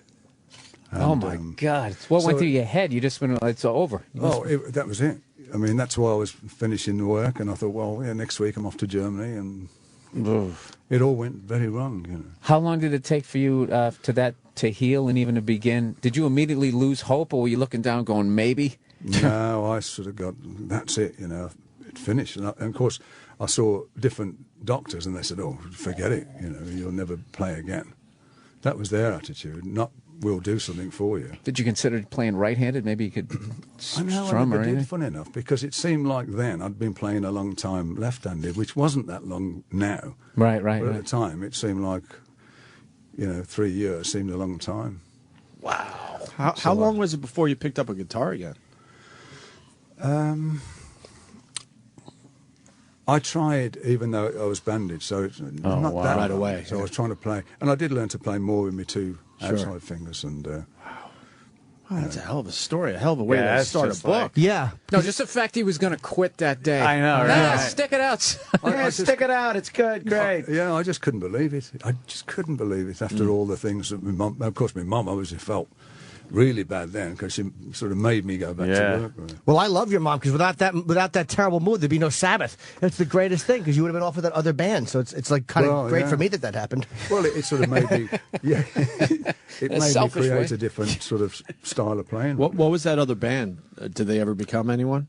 No, I don't think so. I never. Any of the players even move on to other bands? I don't know. Wow. I don't know. Okay. I never actually stayed into. I just got the job with them, and I didn't really know them, that well. How did it change, what you did on the guitar, which kind of gave you the sound that made Sabbath what they were? I just had to work on it and work on getting the height of the strings right for me, the gauge of the strings, of course, because they were all heavy gauge strings in them days, and I come up with an idea of light gauge strings, and I made my own set out of banjo strings. And I went to companies to see if they'd make them. They said, well, they won't work. You'll never be able to use them. And I said, well, they do. I use them. No, they'll never sell. So that was all these downers as you're going on. You're never going to do any good. That will never work. This and that. And I just kept going. A lot of supportive people. Exactly. Yeah. No, but I love his generation where it's like, well, then to hell with it. I'll just make my own. Like nobody from my generation would just be like, forget it. Well, that was it. I'll get a job in a cubicle, and that would just be the end of it. You made everything. I mean, I made my own gauge strings. I made my own thimbles to play, because it was all said that it couldn't be done. Can you describe how do you make guitar strings? Yeah. Well, I didn't make the guitar strings. Oh, that's what I made the setup. The setup. I used banjo strings strings as the first strings, and then I used different gauges to drop down, so they were lighter for me. But there was no actual. You couldn't actually go and buy a set of strings like that in them days. And you had to. Can you describe what you had to do with the thimbles so you could actually play? I got a fairy liquid bottle and melted it down into a ball, and I got a soldering iron and just sort of heated it up and melted the inside of the ball, and then so it fit over the finger. and which took a long time, you know, before it fit, and it was sore. And I just sat there for days, just rubbing it down to make a shape of a finger. And then, of course, I couldn't play with it because it'd slip off the string, so I had to find a material that would grip the strings so I could bend them and stuff. And at the end of the day, it was leather, and it was from my old 70s leather jacket that I had. I cut it to bits to use the leather, and I couldn't find anything else that would work. So you made basically you had your fingers cut off. You made your own fingers. Yeah. Holy shit! Yeah, and I still use. It's still the same thing today. I know they make them for me now, but it's still the same. It's still very Heath Robinson job, you know. You still using the same jacket you said too in the book, or you had it for many years? The same jackets to use for the thymballs. Yeah, I've got a small piece left now. Cut it to bits over there. I mean, it's over the years, 40 years. It's lasted a long time, isn't it? Damn. So did that change the way you actually? Because the sound you came. What was the sound you made? Because like metal didn't exist, and it's just like that gong or whatever. That's a terrible impression of a Sabbath sound. By the way, I liked it. I liked it. That was good. Gong. It was more of a fucking gong that you'd hit. Well, yeah, it was. It sort of made me approach the guitar a lot differently because I had to come up with chords and come up with a way that would suit me to create a bigger sound. Because I couldn't play the regular chords because it just wasn't possible. Now you guys, I was surprised to read too. Like I mean, I've met all of you, and you're all like the nicest guys. I was amazed at how violent you guys were kind of coming up. There was quite a bit of fighting, and some really violent shit happened. Yeah, it did. Yeah, but where we were from in them days, that area was fairly rough, and the school we went to, Ozzy and myself went to the same school. I don't know what that means, but we did, and it was very rough, you know. So you took martial arts. I was surprised to learn that. Do you still practice them? No, not anymore. I'm too old for that now, probably. But no, I did it for a while, and I enjoyed it at school, you know, and then when I left school. But when I took up guitar, it sort of dwindled off then. Of the guys in the band, who is probably the biggest problem in a bar fight? Problem? Yeah, like who is the one in Sabbath that would fucking knock your teeth out first? Well, it was usually me. Oh, really? Because they'd either call for me, oh, we got a problem here, and I'd be, you know. But in them days, you didn't have security people and all that sort of stuff, you know. You sort of fended for yourself. Well, we couldn't afford it. You fend for yourself, really. Well, you guys were broke too. Like I mean, it's like you hear about people paying their dues, and you know, and fighting their way through poverty. And it's like, did Bill Ward, like, can you describe the drumsticks he used to fucking play with? Yeah, he used to. It's funny because we'd be playing on the show with another band, and then Bill would be floating around afterwards, picking up the broken sticks, you know, of the other drummer. Because he used to use, and he got used to playing these half sticks. Oh no! We didn't have the money to buy, you know, drumsticks or anything really. So Bill sort of, again, got a style of playing with these little half This sticks. level of drive is unbelievable. And he would just stab them into his hands and duct tape them, and he would just play, and that's just what you did back then. Like the level of toughness from that generation is your generation is amazing. How many times would you have quit at this point? Just so many. I would have felt sorry for myself at the factory. The finger thing, I would have been out. I would have been a secretary. Made them give me a job as a secretary for life. Well, that's cool to Bill, hear, though. Certainly with his kit and stuff. I mean, it was. Yeah. We worked hard to get everything, so he wouldn't let anybody play it. And there was always a case that John Bonham used to come with us because he was a friend of mine, and he used to come with us to some of the gigs, and he'd say, "Can I have a go, Bill?" And Bill go, "No," because Bill let him get up and play one day, and Bonham, of course, broke his snare, so it didn't go down very well at all. How fucking funny is that? Bonham can't touch my shit because he breaks it every time he plays. I heard that was like a thing with him when he would sit in and he would try to demolish the kit, like when it was over. Yeah, well, he wouldn't do it. It was just that he was a heavy drummer and like a real mean drummer, Bonham, and so it didn't last in bands very long up until Zeppelin. Did you know he was going to make it the first time you saw him play? Not really, no. But he was just such a. The bands he would be in he'd be in a band for probably 2 weeks, and then he'd get fired because he was too loud.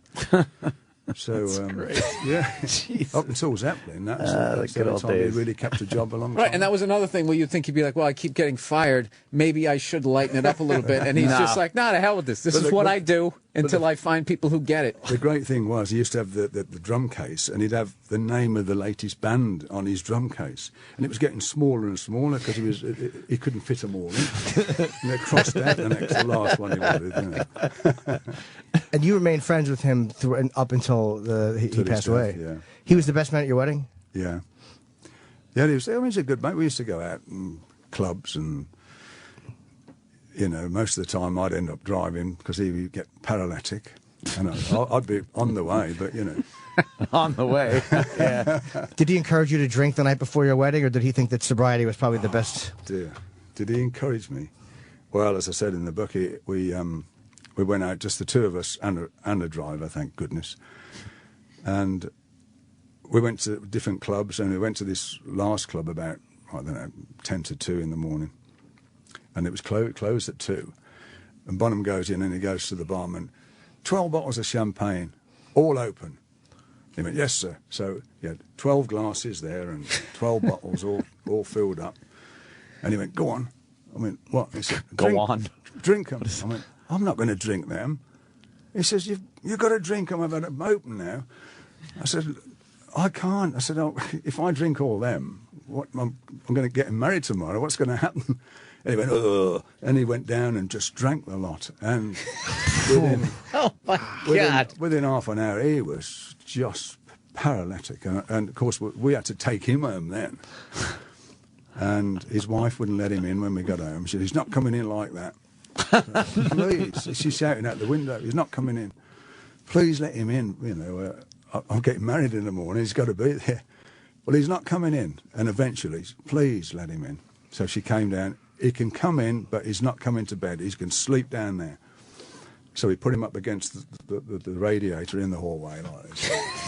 And prop him up. Yeah. And I said, you're not going to make it tomorrow, are you? He went, put his thumb up, you know. I went, oh, okay. And sure enough, the next morning, he was bright and breezy. I mean, he lives probably 30 miles from me.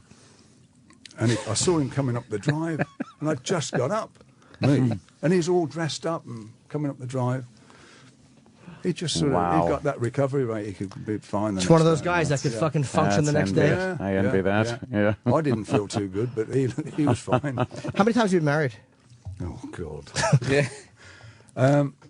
3 times. 4 times. It's the 4th. This is your 4th? Wow. I've given up now. Yeah, this is the last one. Finally decided this is it. Damn, 4 times. Yeah, it's amazing. Like after 1 time or 2 times, you figure that'd be the end of it. But you said fuck it, and you went for a couple. Yeah. What was it like the moment in that 3rd one where you're like, oh no, not this again? This is just going down. I thought I had this figured out. Yeah. I got a complex thinking it must be me. Yeah. I don't really. After 3 times, you got to be like, all right, maybe I need to. Maybe I got to adjust some things. Yeah. What was their biggest complaint about you?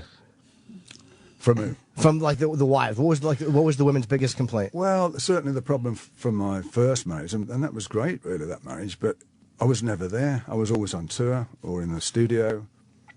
And what sort of got up her back was when she saw when I was in the studio mixing the album, and everybody had gone away on holiday.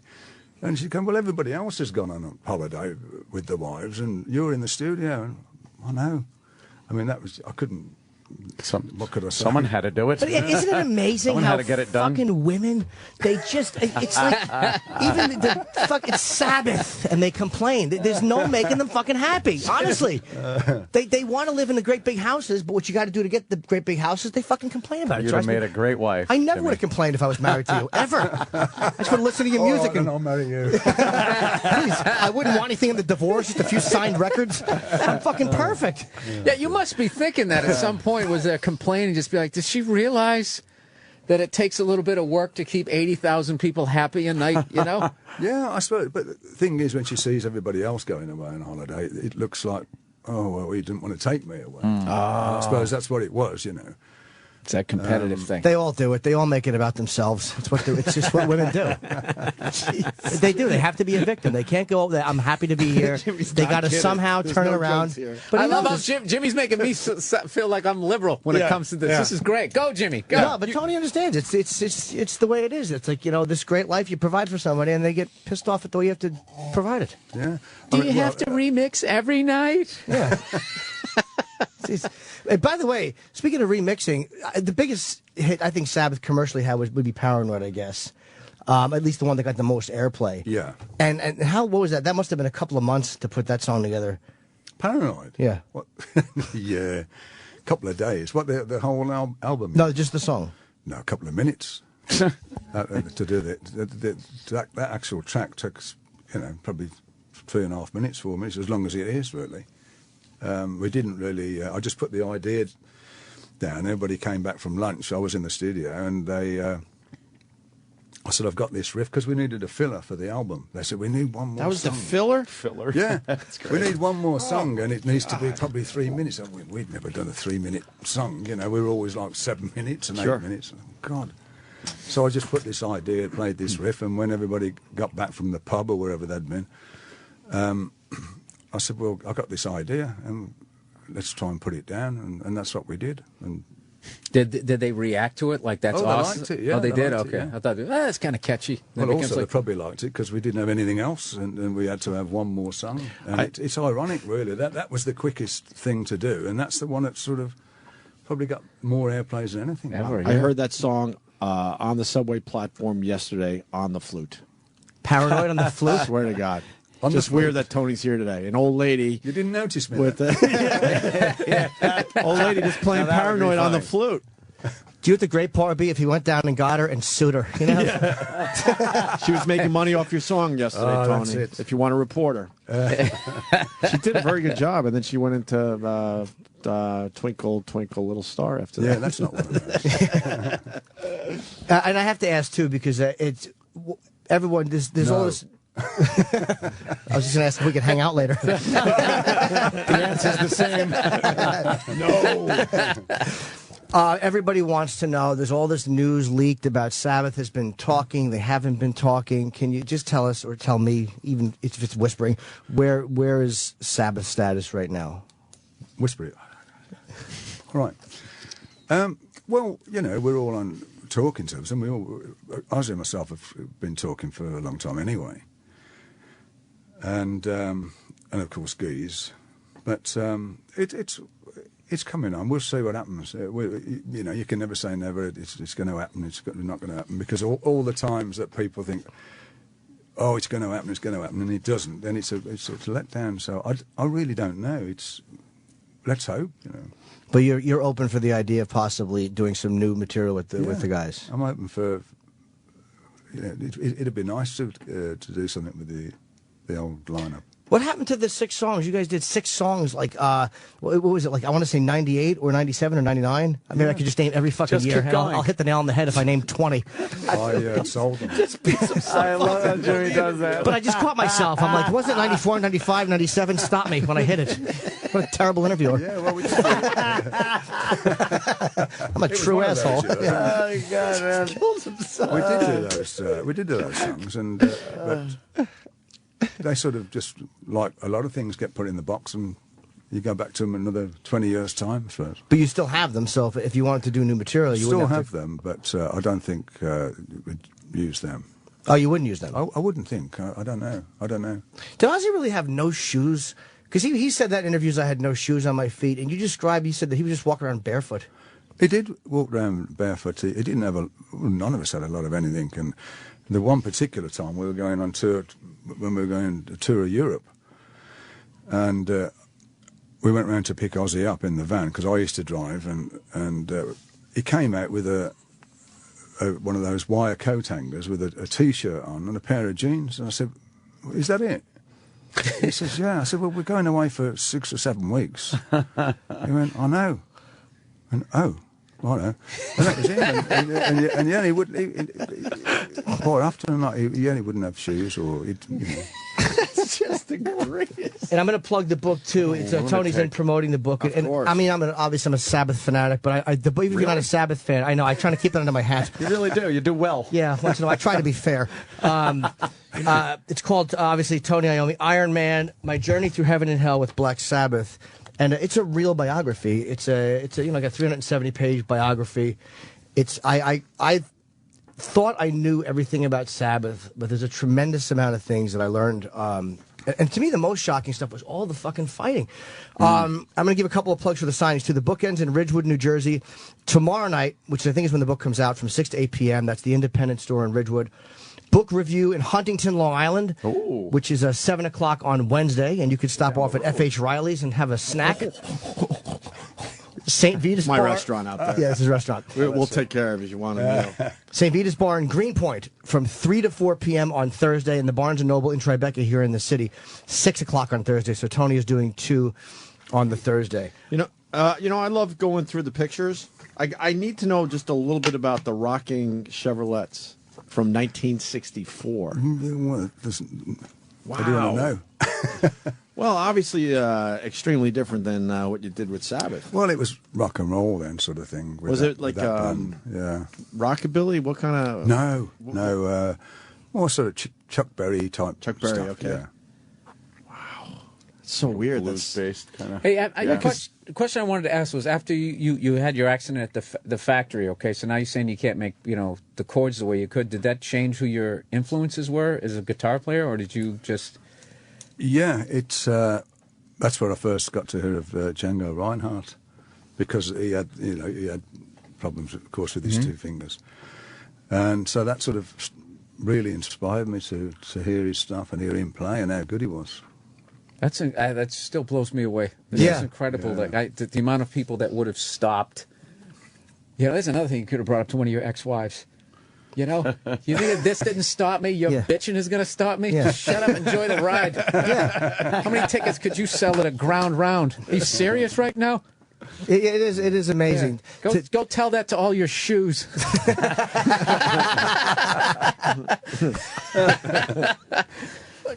to have to make your own, especially like make your own finger. Especially that just amazes me. What's this called? The hand that you do this with, and I'm making the fret hand. The other hand, it would have been a little bit easier, right, or at least less inconvenient. Oh yeah, absolutely. If it had been the other hand, it would have been, well, I wouldn't say no problem, but it would have wouldn't have stopped me from. I would have been able to play usual way. Yeah, the other way hand's a little more of the business end. Just the fact that you can't feel the string now. There's something else in between there, and you're still able to come up with that. That's unbelievable. It is. It's weird because you really can't feel any string. You just have to do it by ear, bending the string, and hopefully it doesn't go boing and slip off. Because it's you're relying on the leather to grip it. You don't even realize that. Yeah, so much of it is feel. The feel of the string under your finger. That's so odd to be able to do that and not have any sensation. No, what's going on under there? Absolutely not. You have trouble grabbing someone else's guitar and playing it because of the string thickness and how it's set up. I've never been. That's the thing as well. Being left-handed, it's always. Oh well, yeah, that too. Yeah, okay. Not everybody has a lefty awkward guitar. Yeah. And if I've been into a music shop, there might be one left-handed guitar there. Or Isn't that the worst? They never have. They'll have like one, and it's not even a good level one. Yeah. Be like one of those Mexican Fenders for like $40. We got one here in the back. Have you ever been to Southpaw Guitars in Houston, Texas? It's basically the Guitar Center for left-handed guitar players. I don't think so. It's insane. They got everything. Les Paul's, I don't want any SGs. now.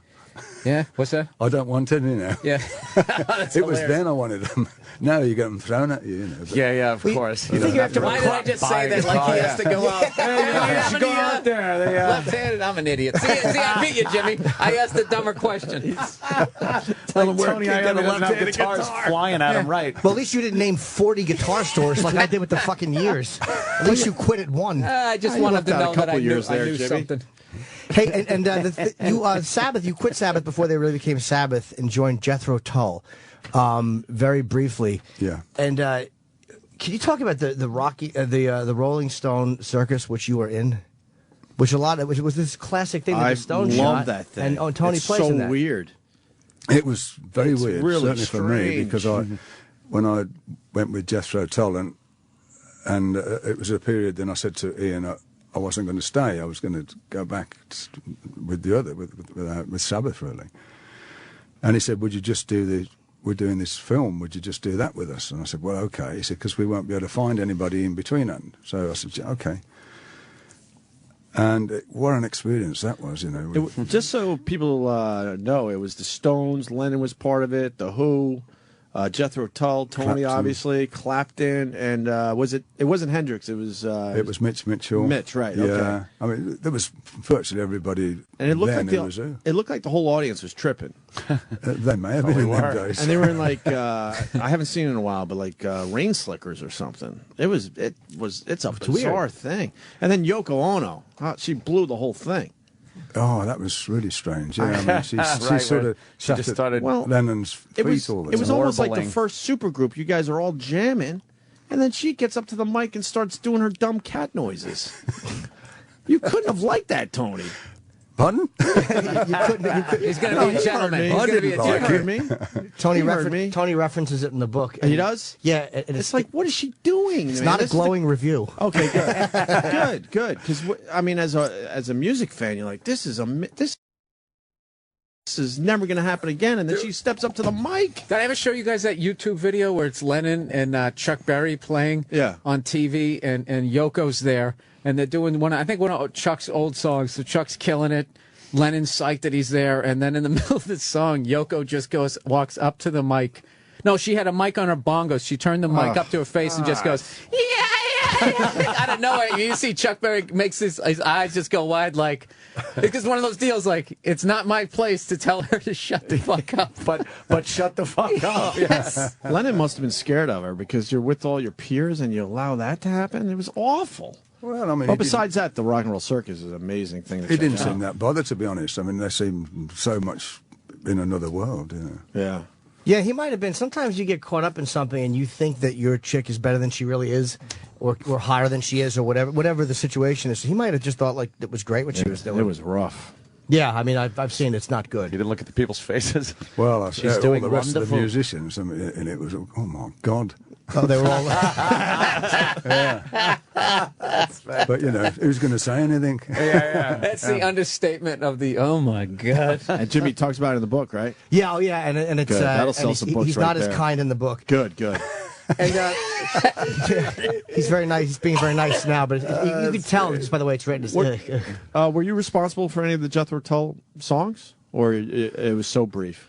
There was one song that I just done a riff on, which was "Nothing Is Easy" when they were writing that. But that was it. Really, I'd gone after that. Okay. Did you guys write "Fairies Wear Boots"? Was that there was a fight you had with a bunch of skinheads, a really violent altercation? Did you write "Fairies Wear Boots" based on that? No, I don't think it was that. Geezer wrote all the lyrics, of course, on that. So, he had a wild, weird imagination of things, depending on what he'd smoked the day before. But other days. He could have possibly done it from that, but I think it was more from a vision he saw when we were in Germany once, somebody leaping across the snow, and he used to come up with these funny sort of titles and funny... He's got a weird sense of humour, really.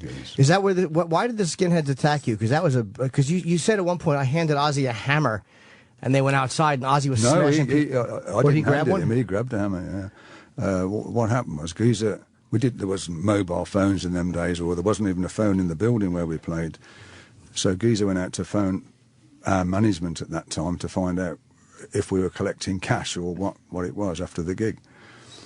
And as he was in the phone box outside, a load of skinheads just surrounded the phone box, and of course they were going to get him, and when he came out they sort of whacked him, and he ran, and he came in to us, and he said, told us about all these lot outside.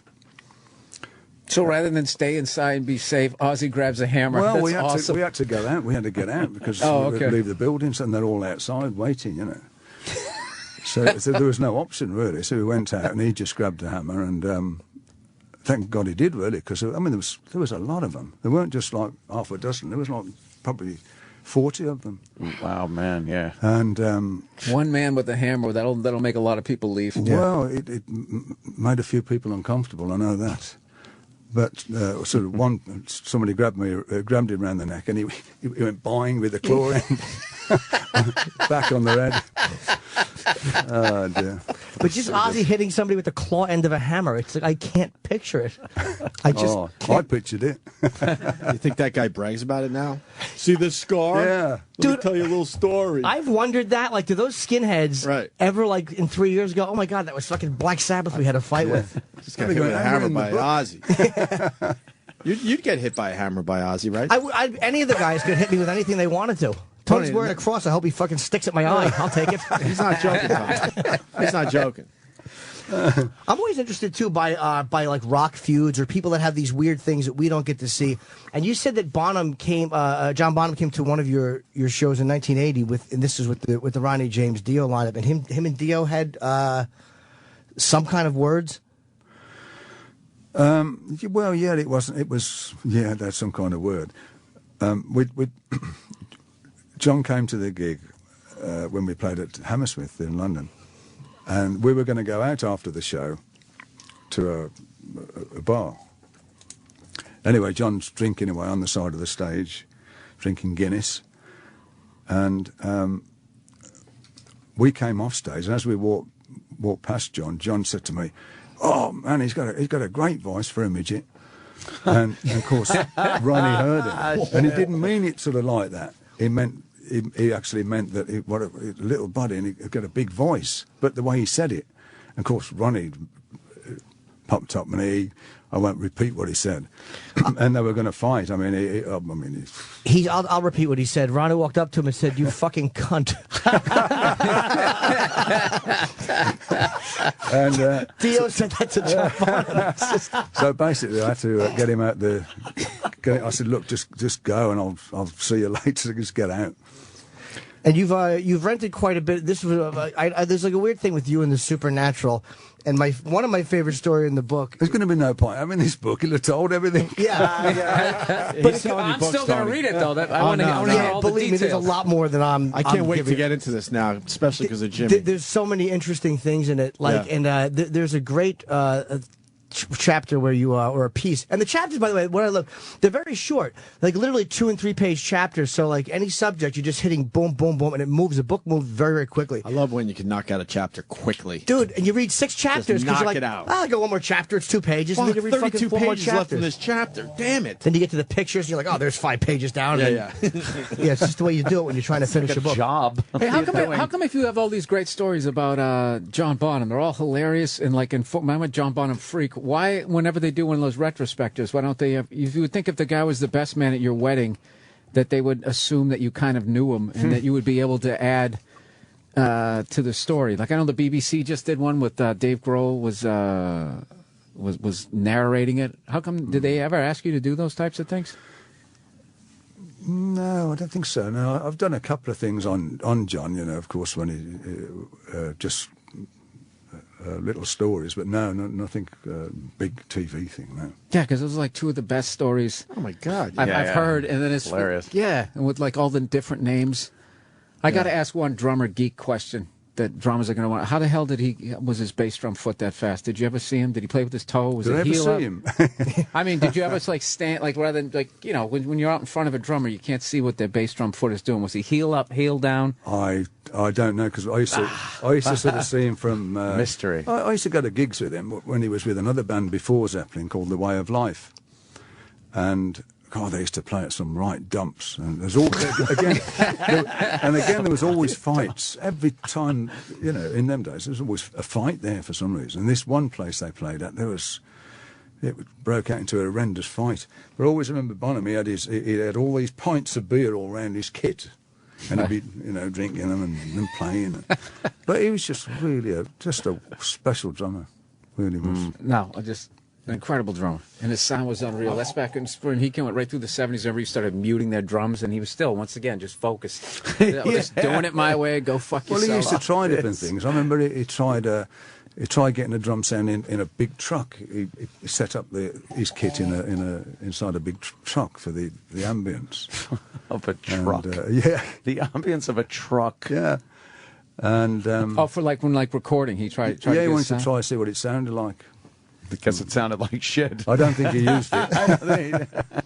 And so, I'm not going to give all the stories away. There's a couple I will, because we're almost finished on the Opie and Anthony show. There's a million stories. Here's the stories I will not tell. The time you almost killed Bill Ward, the time you set Bill Ward on fire, and the night fight that Geezer Butler almost had with Malcolm Young of AC/DC in a bar, the bar fight where somebody got shot in the mouth. There's a lot of things I am not going to tell the story. There's a lot of told them now. Oh no, but there's lead-ups and there's happenings and there's so much stuff. To that supernatural thing got my interest. What were we going to ask? Well, there was a car accident. I was going to talk about the rented house, but I won't talk about that. There's a million stories. There's a very fucking creepy story about renting a house where you were hearing things. But what happened? There was a car accident you had, which I thought was pretty interesting. Where you did you not go off an embankment or something? Yeah, I did. Yeah, I was driving. It was a convertible, and I was driving along on the outside lane, just overtaking somebody, and it was a girl. Actually, and I'm looking. And suddenly, that bang, bang, and the tyres just blew. I must have gone over something, and it just pulled the car off, and I went flying off. There was a huge drop at the side of the road, of this like a freeway type thing, and I came off that and went through the trees and saw the panels of the wings come off the car. I thought that's it, and bang, hit a tree, but. What do you want to hear about seeing angels? Yeah. Yeah, it was really peculiar. I saw three, and I saw these three figures, and I wasn't drugged or anything like that. It was a real strange feeling, and then the car tipped upside down, and I was knocked out. But yeah, I did see that. And there's a lot of stories of supernatural things, and the way they're told, I'm really skeptical about that stuff. But the way you describe, whether it's you or Bill or you and Geezer seeing this stuff in these different places you were recording, I find it very believable because it's the way people talk to each other. It's the way people see something together. So I find that to be a really interesting aspect of the book. Yeah, yeah. And I normally wouldn't. I mean, some people go, they've had too many drugs or too many drinks or whatever, but it wasn't the case. All the things, and the other guys would see the same things. So it's quite interesting. Well, I'm talking to Tony for another half hour on my Boneyard show, which will air tomorrow. But what can you say about the book? It's amazing, and I genuinely loved it. There's a million great stories in it. And it's called Iron Man, My Journey Through Heaven and Hell with Black Sabbath. And tomorrow it comes out, and the signings are at Bookends in Ridgewood, 6 to 8 p.m. Book review in Huntington is on Wednesday at 7, right next to Opie's restaurant. St. Vitus Bar in Greenpoint, 3 to 4 p.m. on Thursday. Barnes & Noble in Tribeca at 6 o'clock on Thursday. So, what can I say? You changed my life. This was awesome. Good or bad? No, it was good. Believe me, I would have liked trannies anyway. That had nothing to do with that. Really, really good interview. Yeah, we love you, man. And Bill Burr, just quickly, he's going to be on Fallon tonight. So yeah, kind of pales in comparison with John Bonham and legendary rock stars. No, but it does. If you have something cool to tell Tony right now, Tony can go, I'll watch you later. It's like two guys who both have great careers going, and I took the night off so I can fucking... I'm doing nothing tonight. Why? I don't know. I was hoping you might have nothing to do and go, Jim, do you want to eat? Like, whatever. Oh, well, okay, if you ask. Tony Iommi, a pleasure, obviously. And I think we're done. We are done for the day. We're back tomorrow. All right. Chop, chop. Thanks. This is the Opie and Anthony Show. Sirius XM.